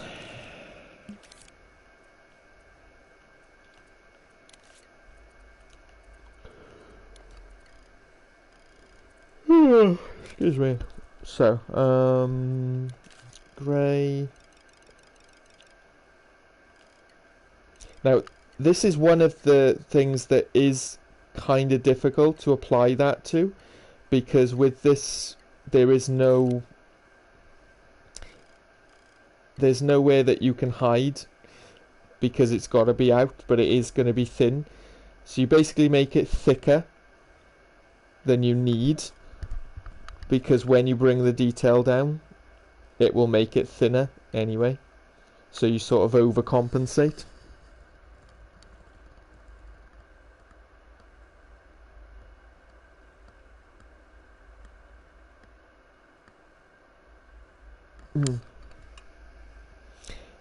So let me just go back to my reference image. Alright, so it's from there to there. We've got a pole. I might actually use the curve.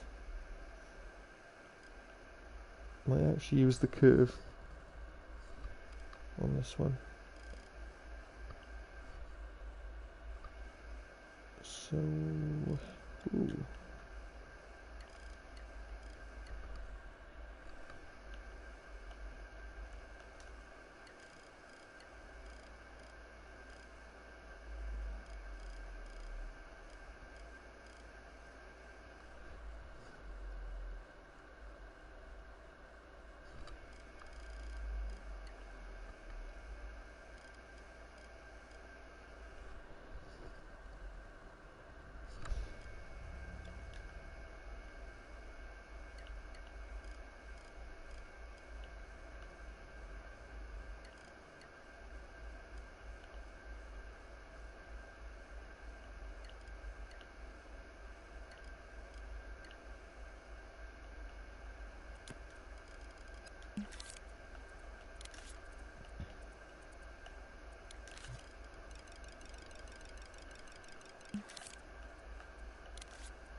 So curve tool, go into the tweak menu, draw a line to the end point, and then you can add your curvature, make it smaller, well, not too small.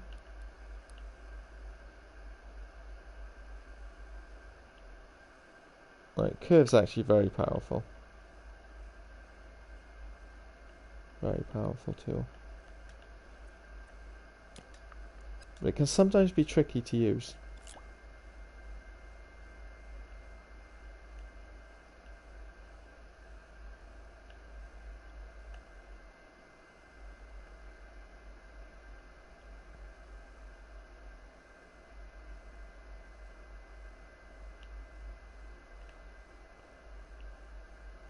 And then once you've made the one, you can just copy it and use it for the second one.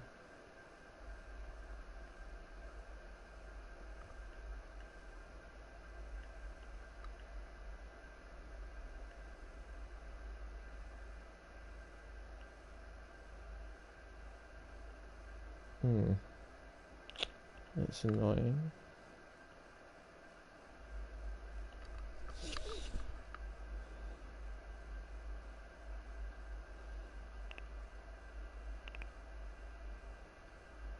I'll just lower the detail, lower the size a little bit. There we are. And then the mirrors themselves, it's just a big rounded square.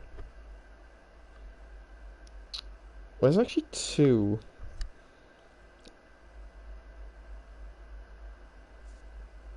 There's actually two, so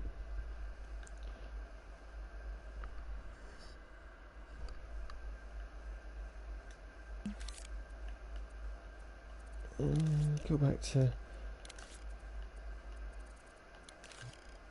I usually end up making things initially using the grid, getting it roughly the shape and size I want it, and then using precise move or free move to properly hone in what I want.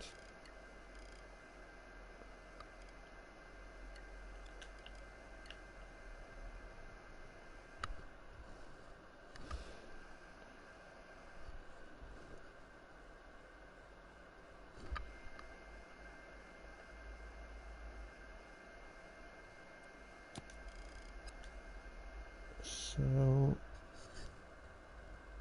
if that's that one, and then there's a smaller mirror which is over here, which is a black mirror. Actually, I'm going to use that one.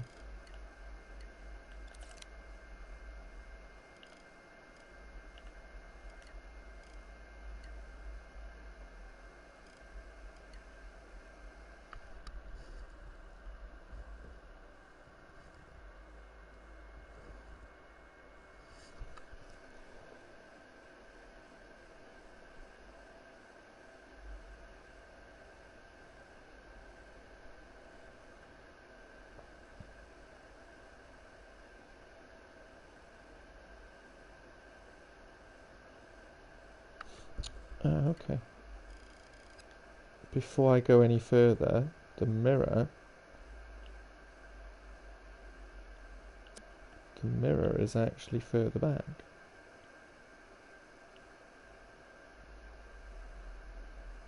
Which is surprising.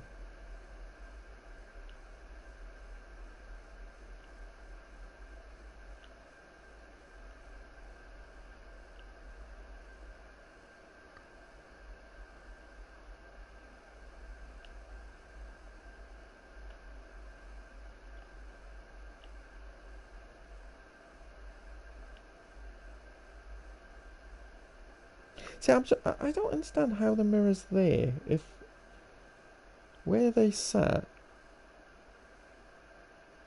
Oh yeah, they sort of sat here, aren't they? Because the panel door was. Yeah. Where's that other thing gone? Oh, I didn't place that one.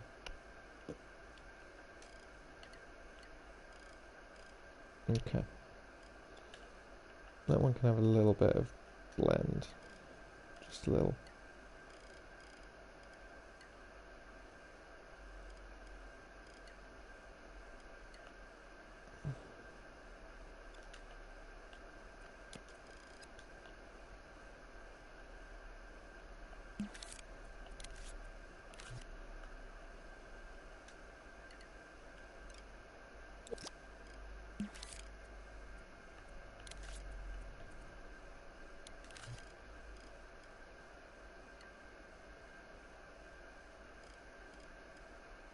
I'm gonna go with black for that mirror.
And just tilt them in a bit.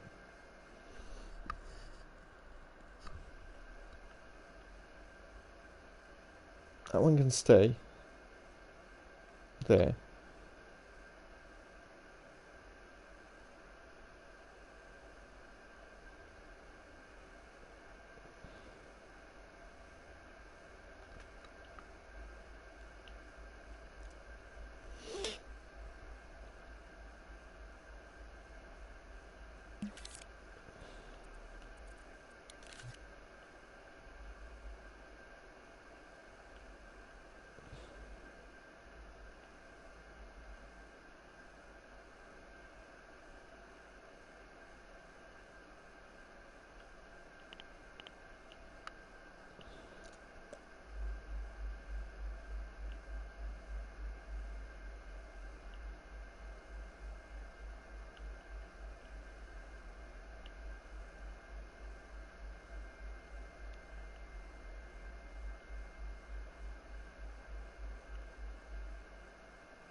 weird moving curves.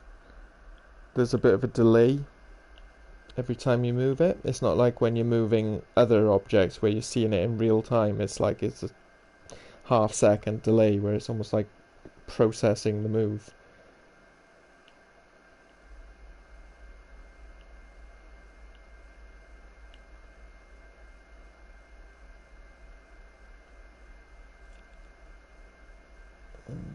Something bothering me about those windows.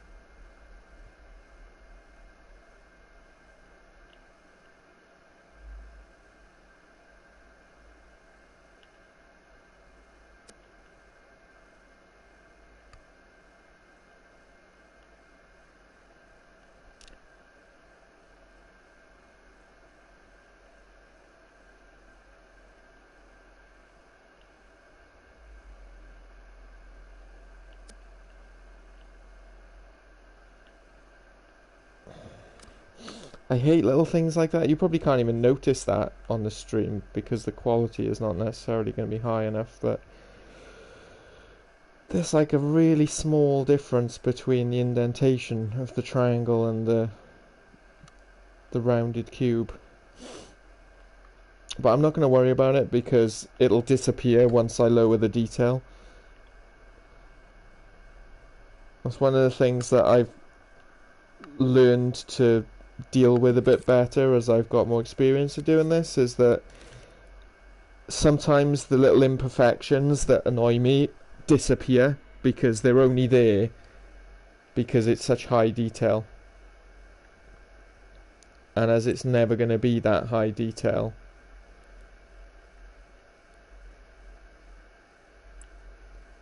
then they're not a problem. Excuse me. Right. Where are we at? Mirrors.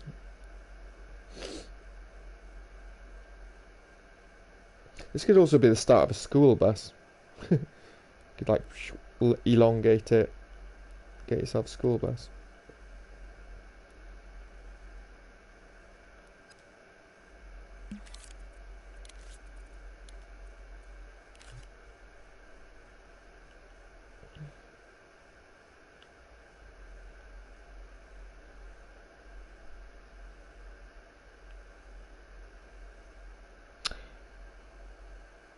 Okay.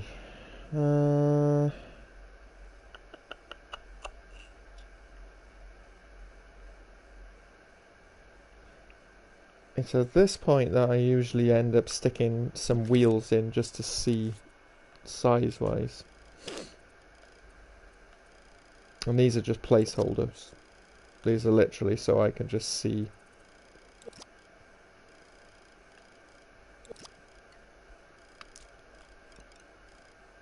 what it looks like with the actual wheels. How big should they be?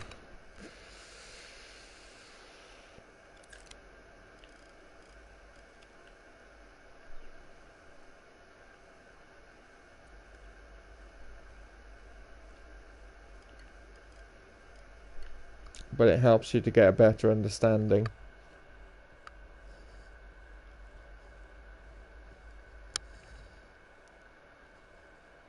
of what the vehicle is going to look like.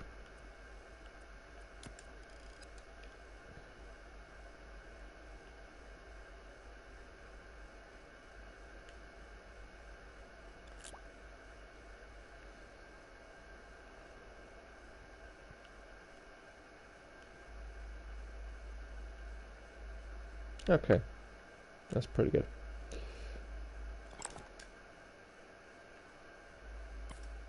It's looking proportionate.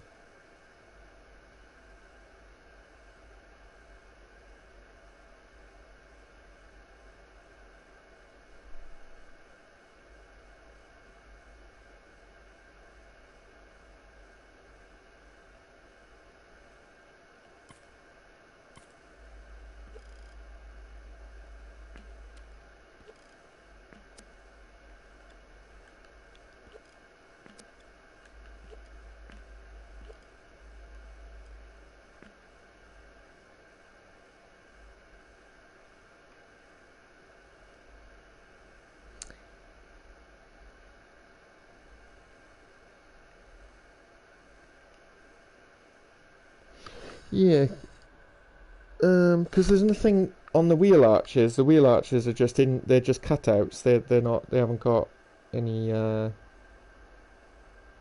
You know, kind of more fancy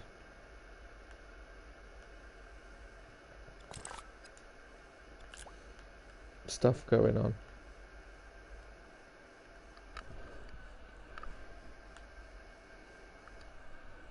So this is going to be another red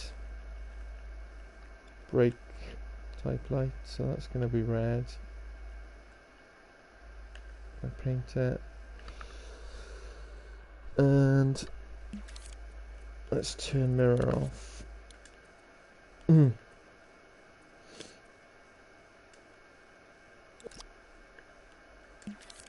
So I can do an indent for a petrol cap.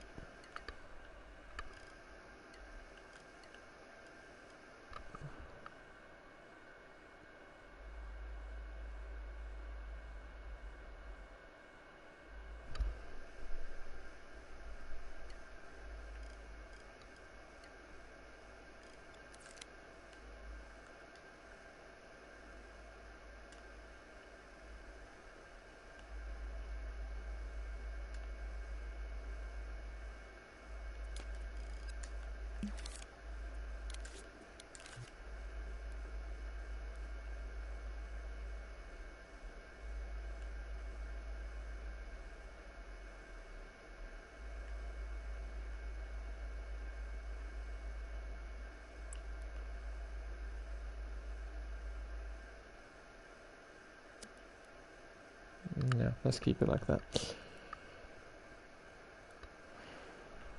Do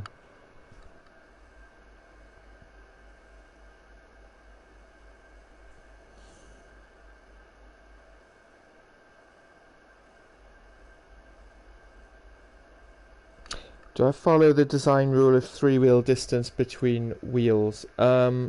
Sometimes.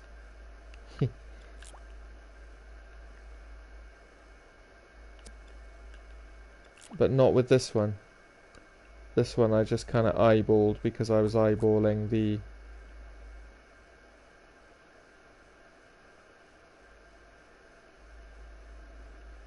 proportions. It's close.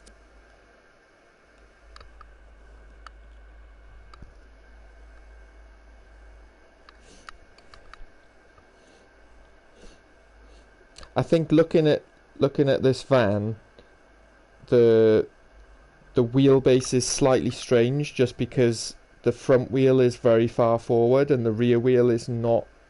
There's a lot behind the rear wheel. It's like a load, yeah, like load bearing.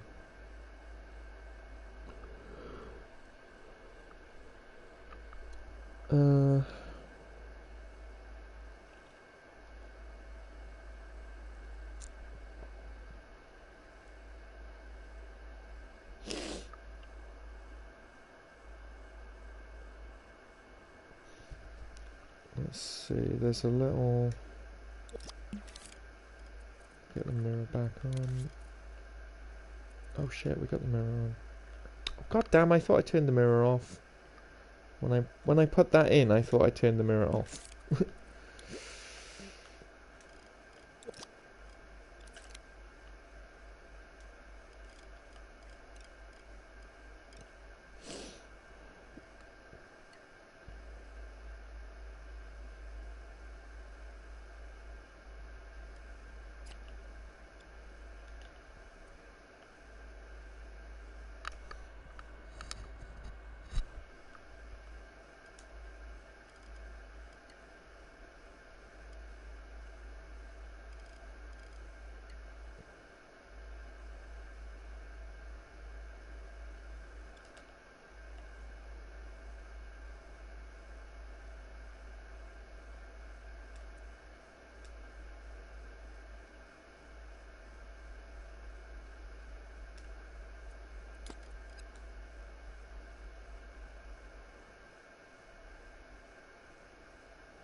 Got a filler cap.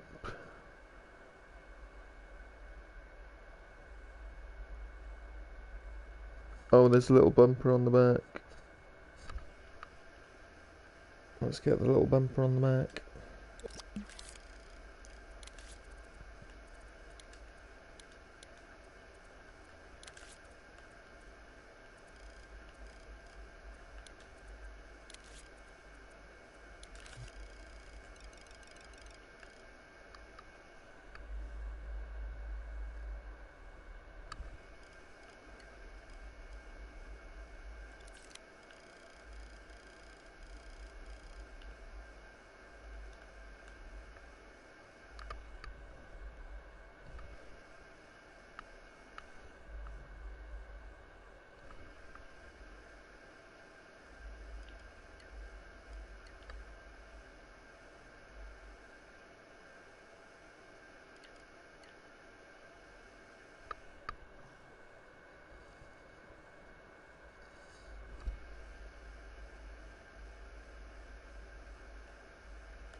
Yeah, so what Karamba was talking about is like with cars, generally the wheelbase is about 3 wheels in between the front and the rear wheel.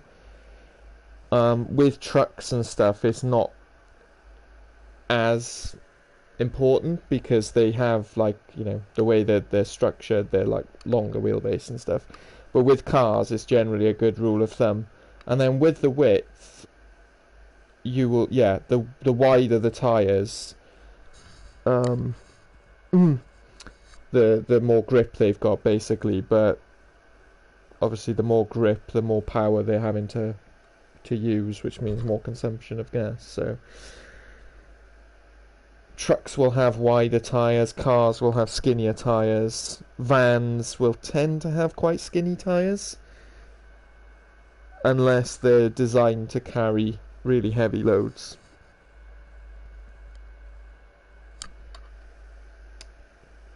So for this van, it's going to have pretty skinny tyres, but I'm going to make the wheels separate. I like making wheels. It's fun. You get to use the kaleidoscope. Kaleidoscope's so much fun. But before I do the wheels, I'm going to do the paint for the lights. So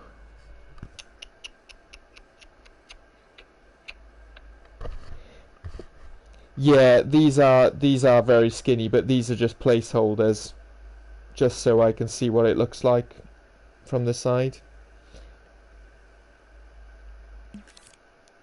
You're right though. They do need to be a little bit wider.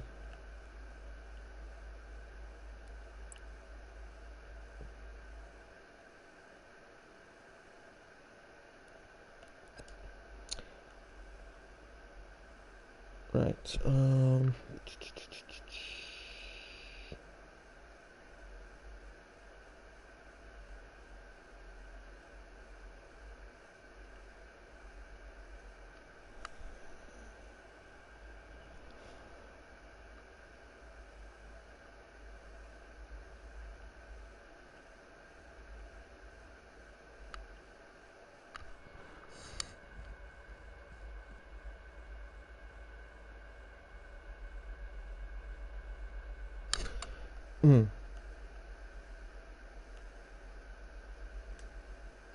Right. Paint.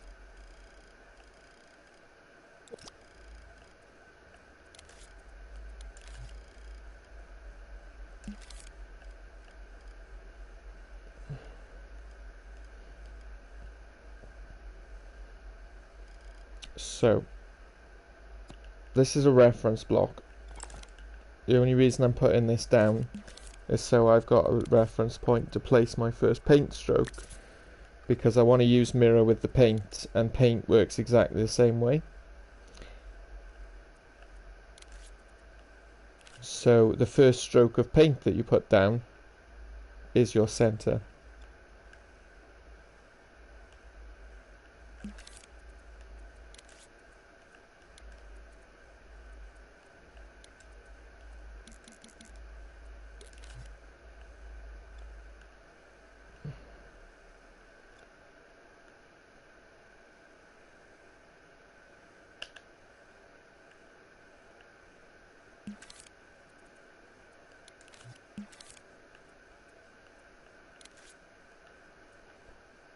So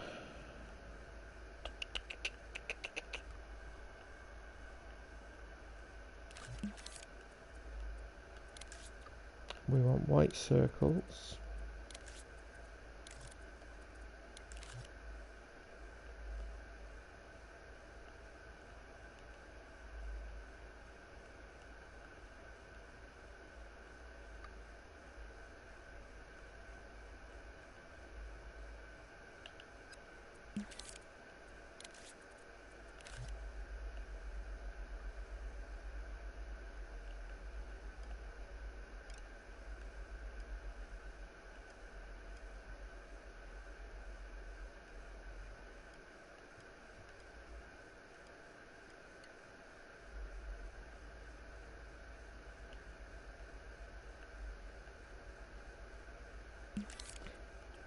I didn't have mirror on.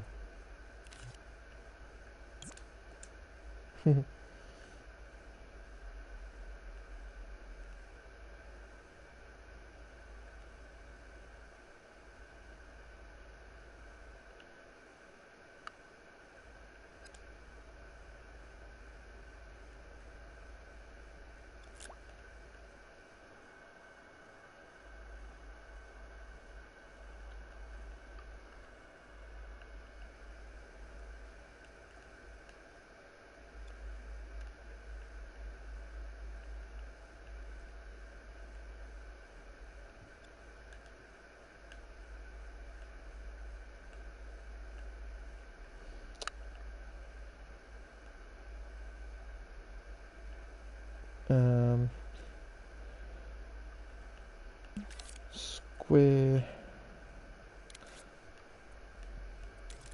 So I'm gonna do the orange in the same thing.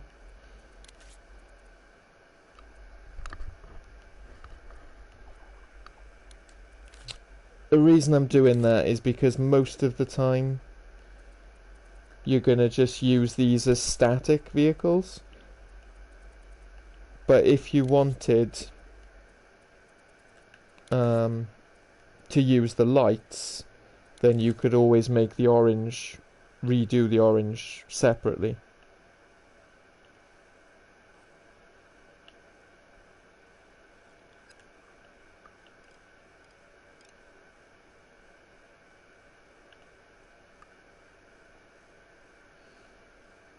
So that they would work independently.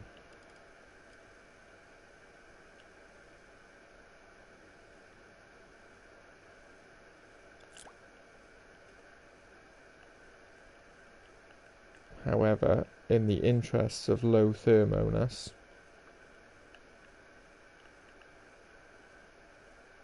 I'm going to do them on here.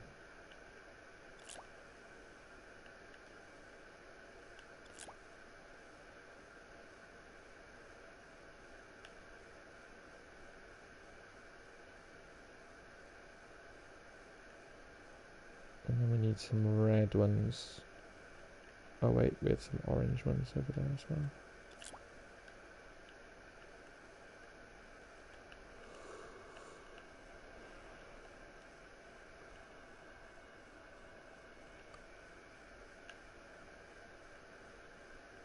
Mhm.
And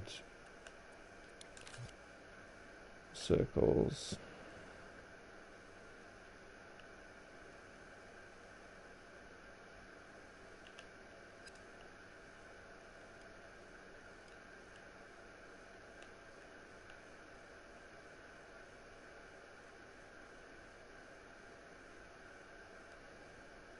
Okay, let's get rid of our initial stroke. Let's get rid of that.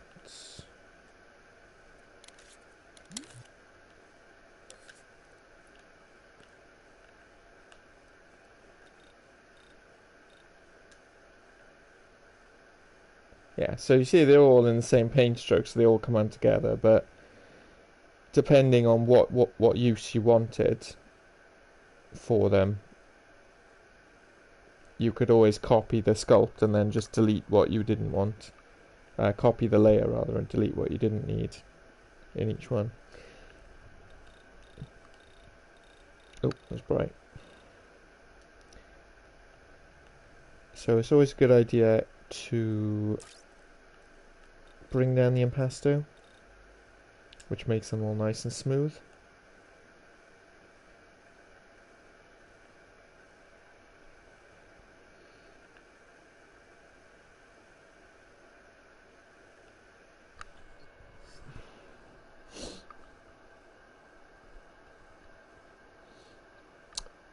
Thanks, John. Appreciate that, man. I'm gonna make wheels in a minute.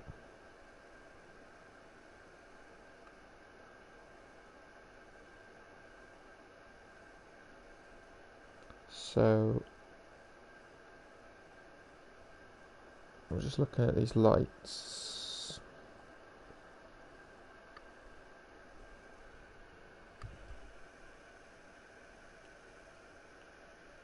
Okay, I know what I need to do.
It would have been easier to do that when I first placed it, but I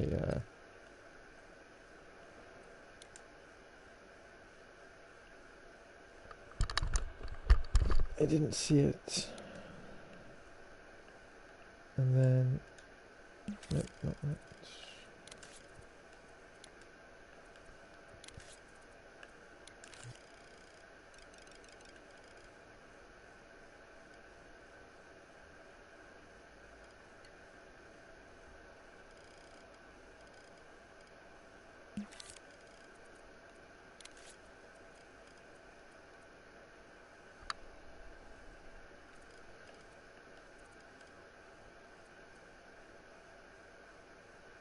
Oh, wait. No, no. That would be even easier.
Can't help but think that this could be done a bit better. Like for a start,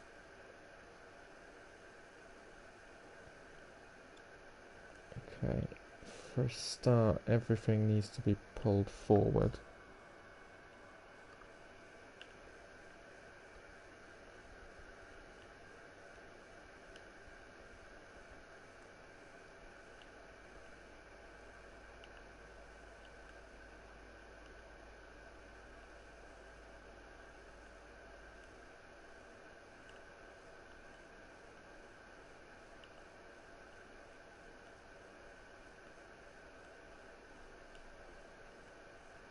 That's better.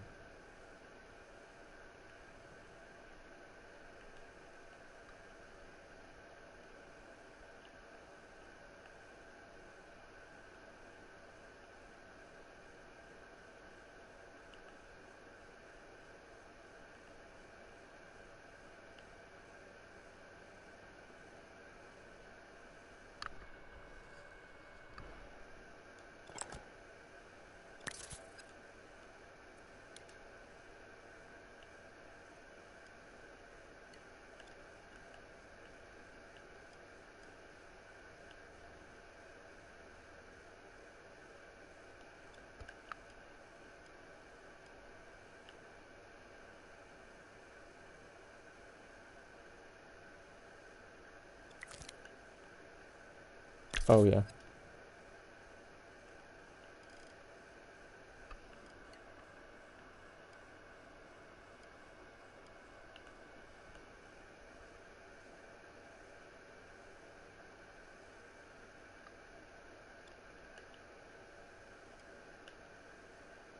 Good.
You're still there, Andy.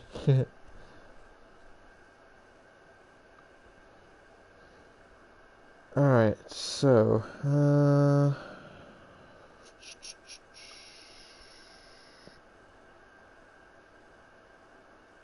Radiator.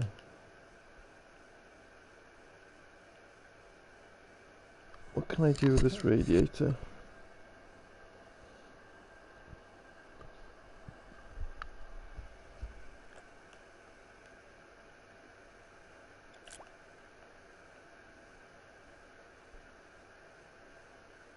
Nee, don't need that. Right.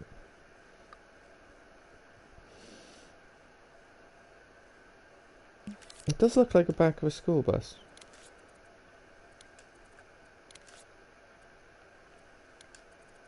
If it was yellow.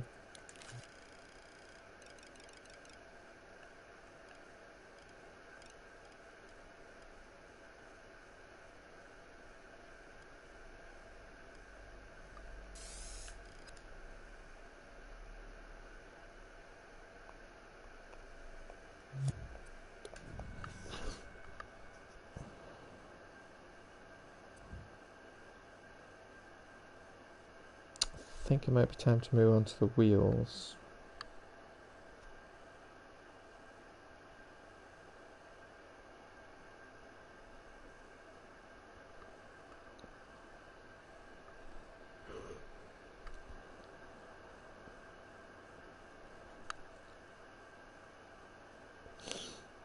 Now I've got to find some good wheels as an example.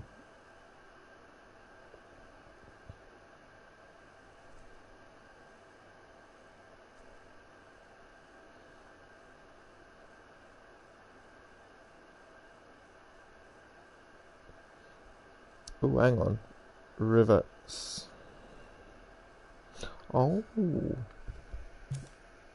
I've just noticed something interesting.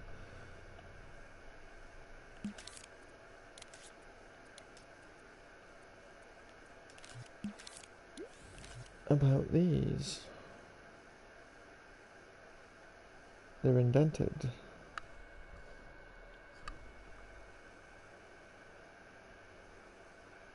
Not indented, tilted.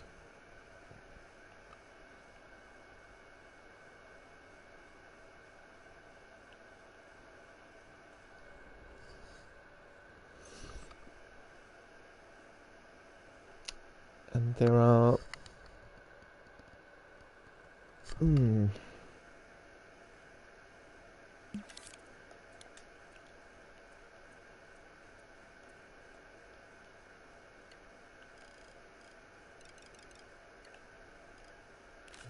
Am I on paint? I'm on paint mode now.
This is just fiddly details.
I need to paint that.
Doesn't really like doing that.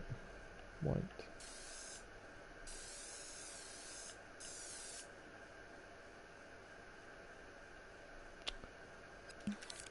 Oh, okay.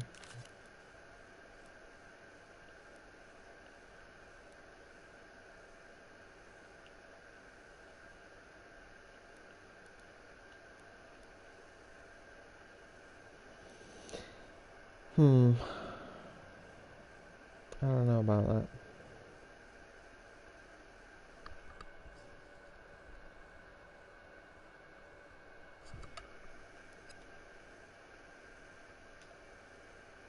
I don't think I necessarily need those. I think it's just painted white.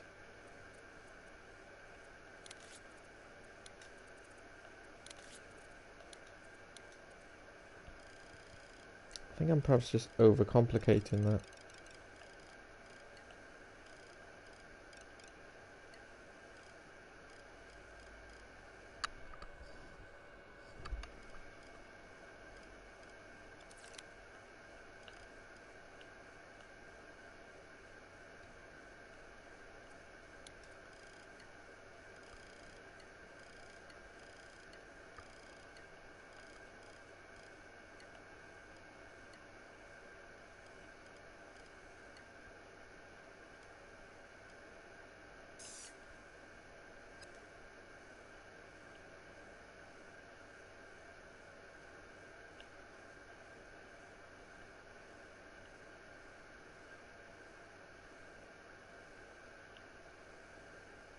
I better put it back one, because otherwise that would be lost.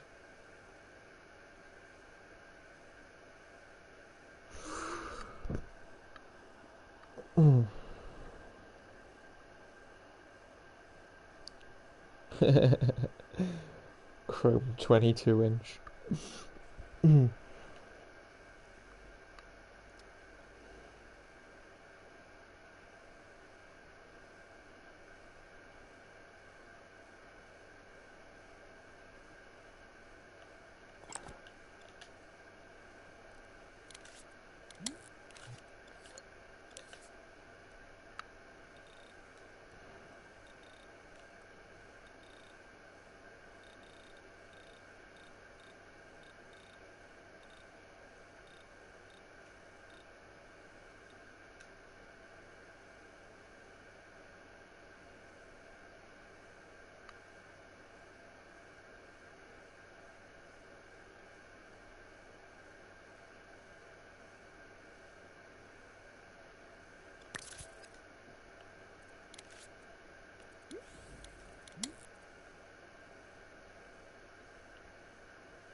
Now you mentioned rivets, so like all the way down here there are these sort of rivets because there's almost like, I don't know, I could maybe put this in.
Aha.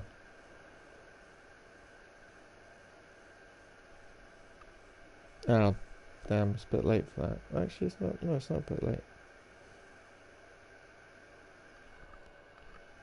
Because this is...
so difficult to line perfectly up.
Might as well do it that way, isn't it?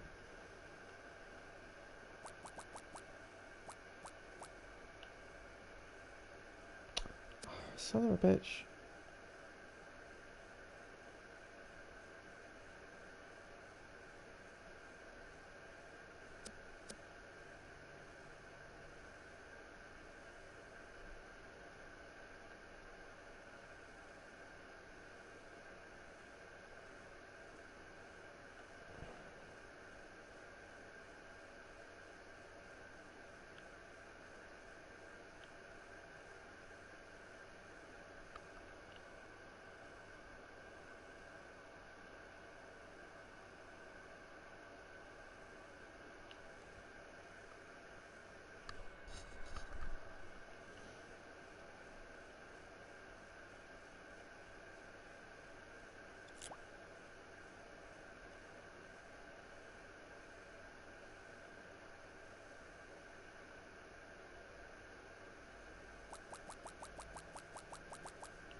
Mm.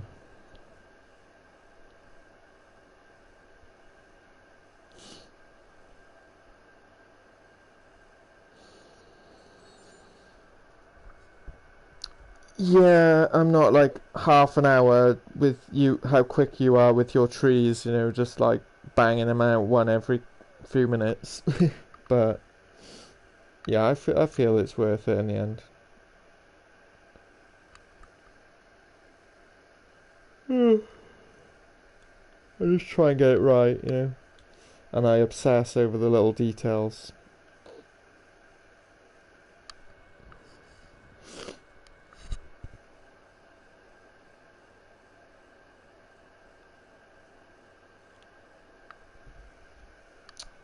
The rivets. Thank you.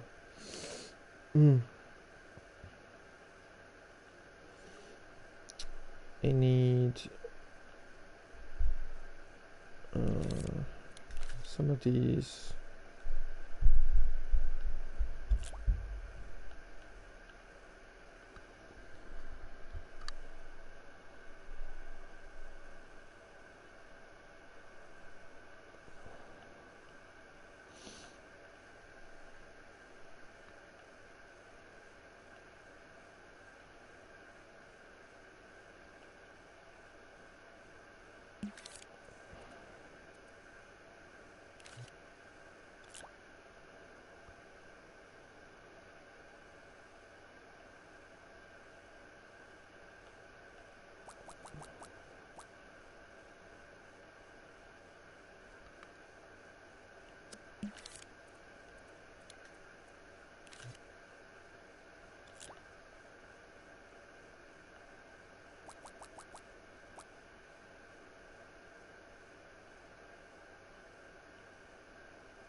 No, don't do that, camera.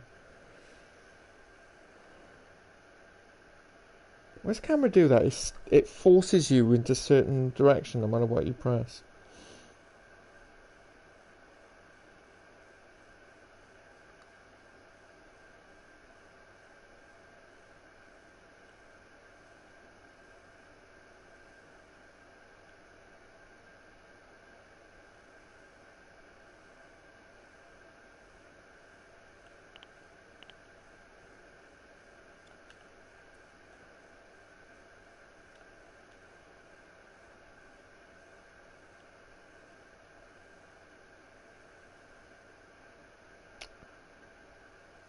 It's a bit hit and miss, this.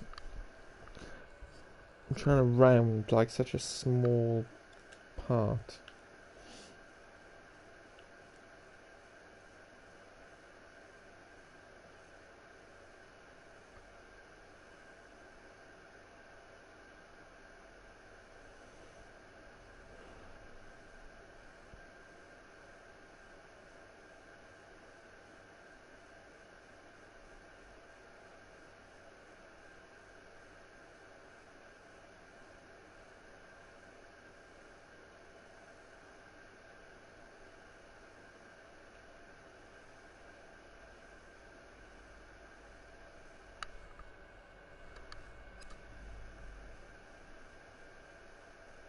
That's not going to work.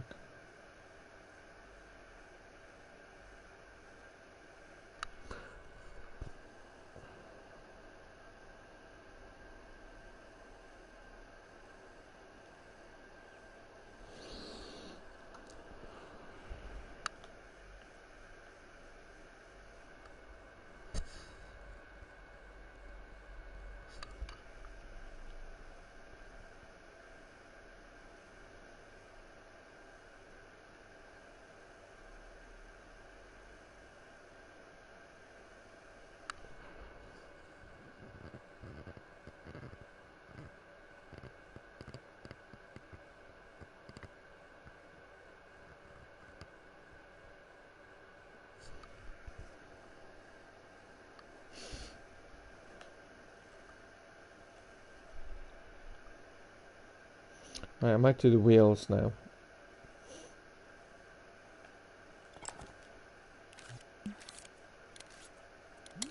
I feel like I've done most of it.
DHL.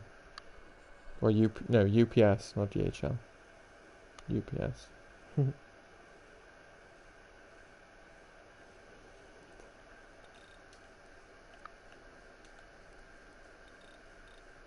Oh, let's go back to default for now. It's easier to work.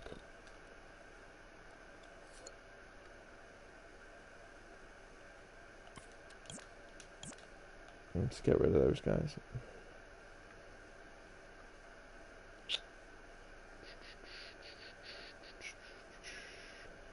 Is there anything on top of the van actually?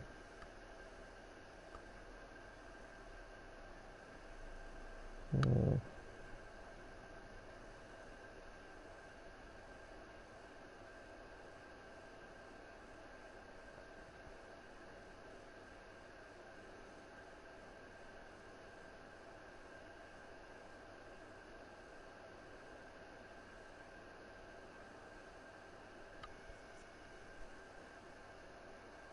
Now, wheel-wise, I'm actually tempted to just bring in the one from my RV.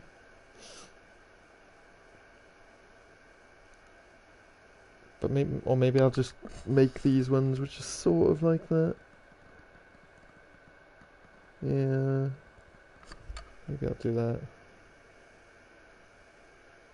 That's good. Alright, let's do, so what is it? It's 16% graphics at the moment. Okay. So this is where I have a quick sculpt detail and see what it gets down to. Alright, so that's 1%.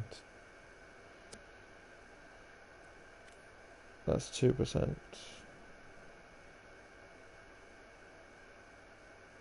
Without any optimization.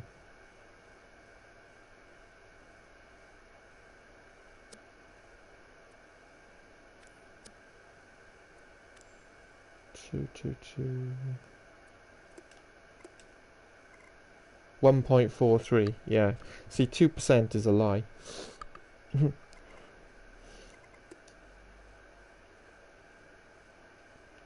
So yeah, that's about where I normally am.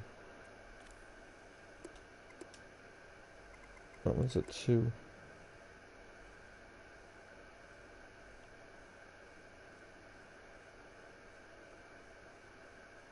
Yeah. That's good. Cheers, Randy.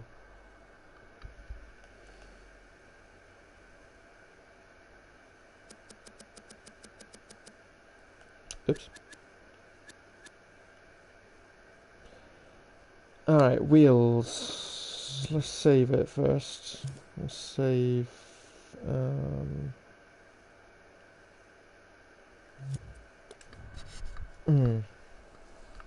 Let's save it online. Well, private anyway. Right. Wheels.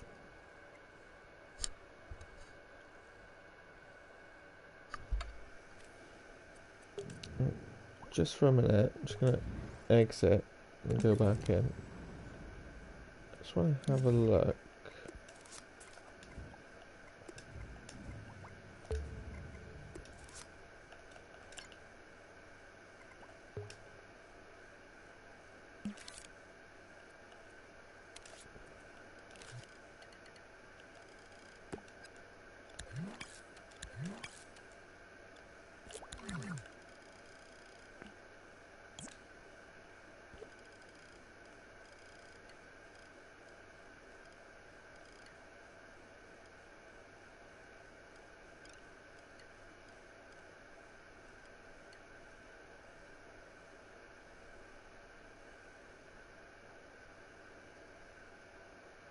No.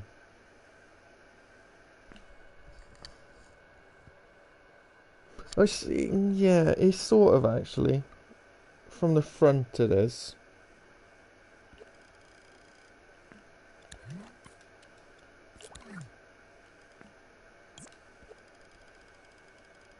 But not metallic. Not shiny neither. Be more rough.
Seems I didn't put any detail on the tyre on this one.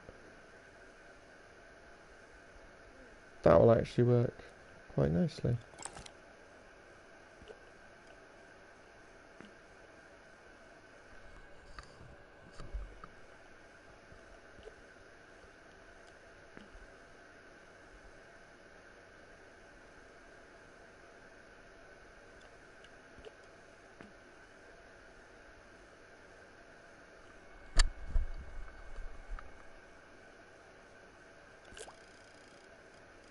And then I'll make a different one for the back. Make an indent. Is it indented? Were they like pushed in?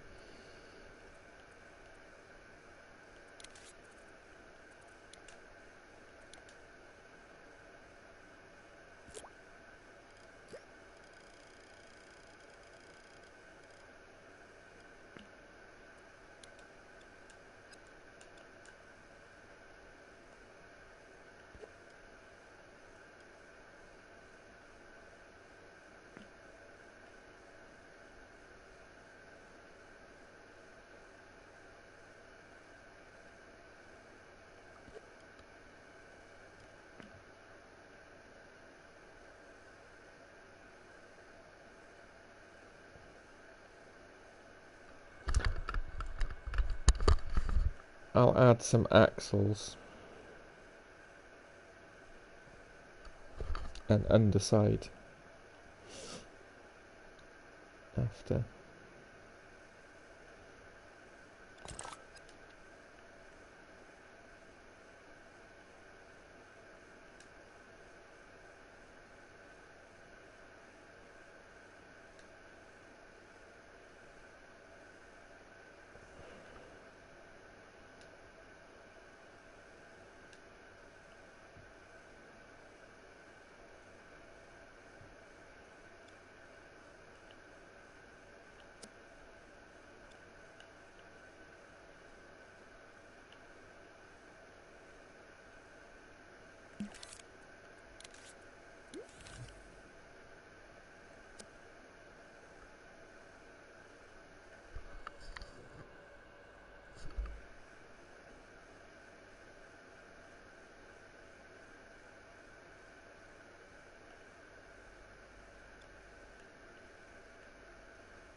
Trying to find an easy way to be able to move them with a number of moves so they're all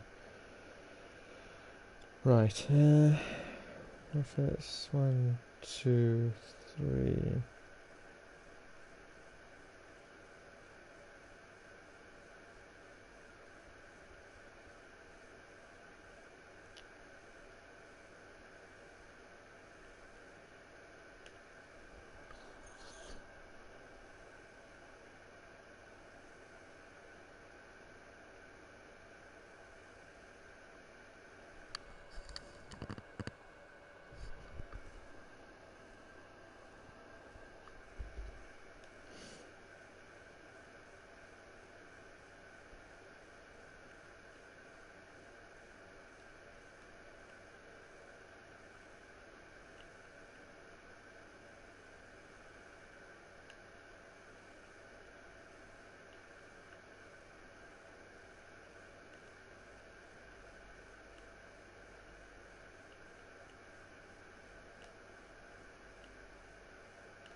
I got an idea.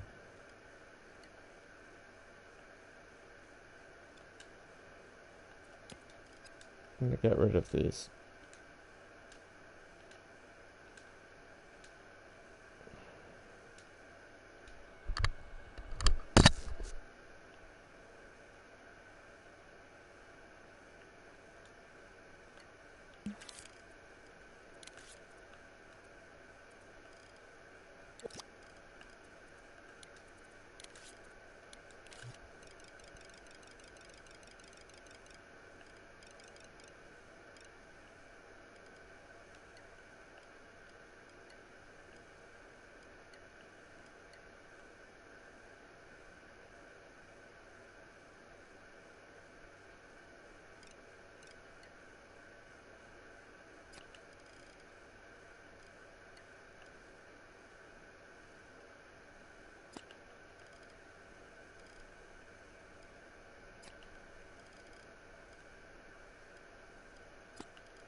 See you later, Cramba.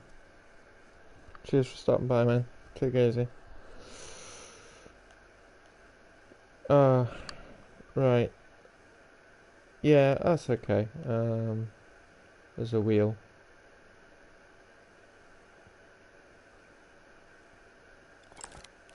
I'll just,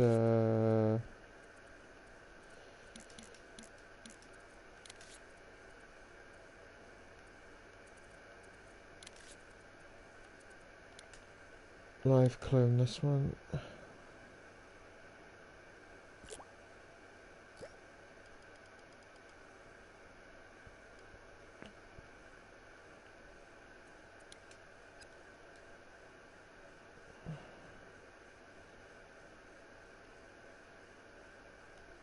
And there we go. 4 wheels.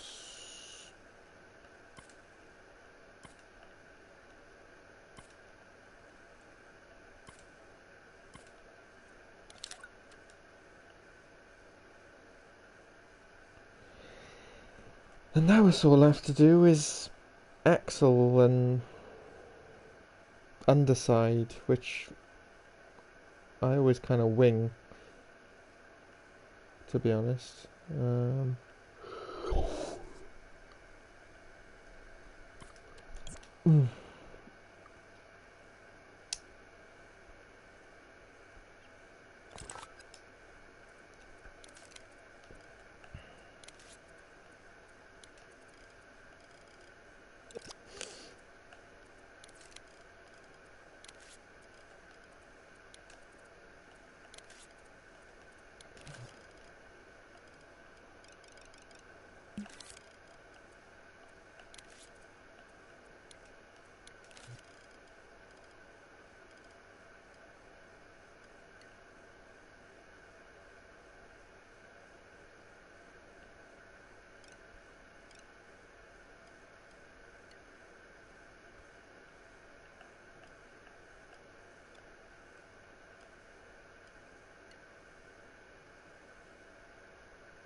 Oh, I didn't extend the...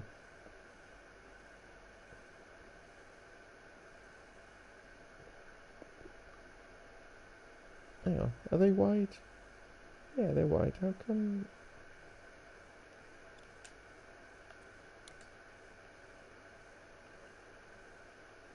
Oh, I got rid of the... Wait. Yeah, I got rid of that bit. That's nice. That's a bit helps me work out if it's centralized or not. Okay, centered.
Oh, that won't work.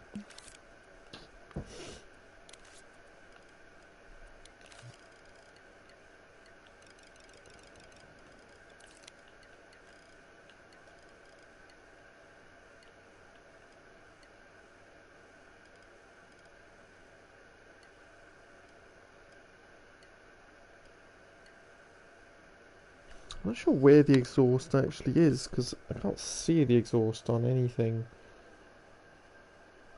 On any of my reference ones. Oh, side exhaust. Yeah, okay. Okay, yep.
Mm.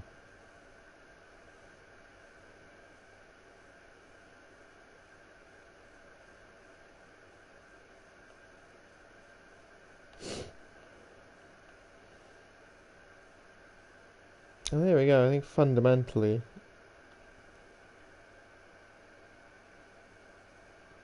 that is finished.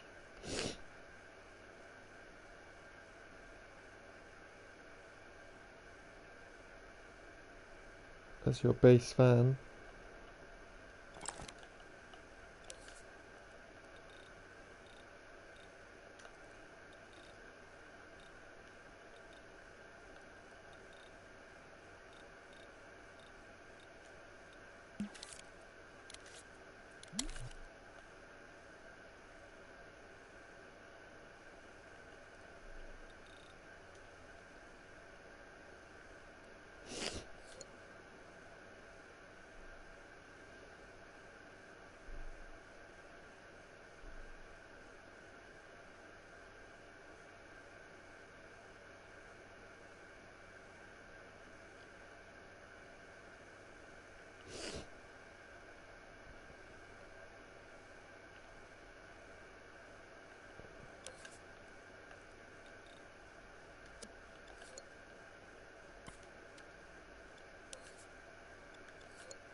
Yeah, so I think what I'll do now is I'll probably call it a night in a sec for this, because this is the vehicle made, and then I will make some variants of it off stream and publish a set in the next few days, like a little collection of vans. Because I can make this one longer by just moving everything back a bit. I can get some different designs in there. I can give it some beefy wheel arches and things to make like an armoured car type deal. So there's lots of Lots of scope with this one.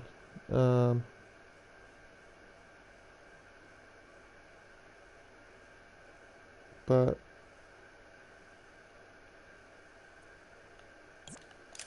for now, I'm going to call it there.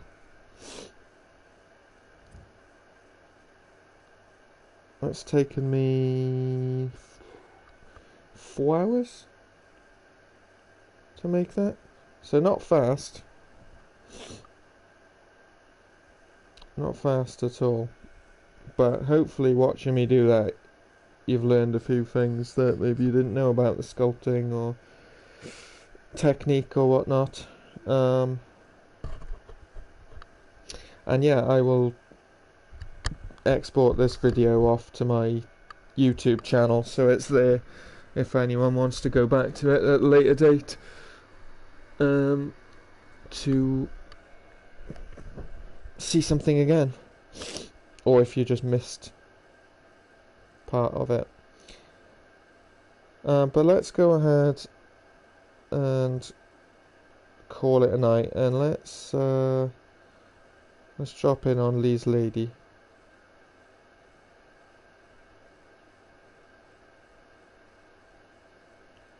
Who is streaming at now. So yeah, thanks for joining, and I'll catch you again soon.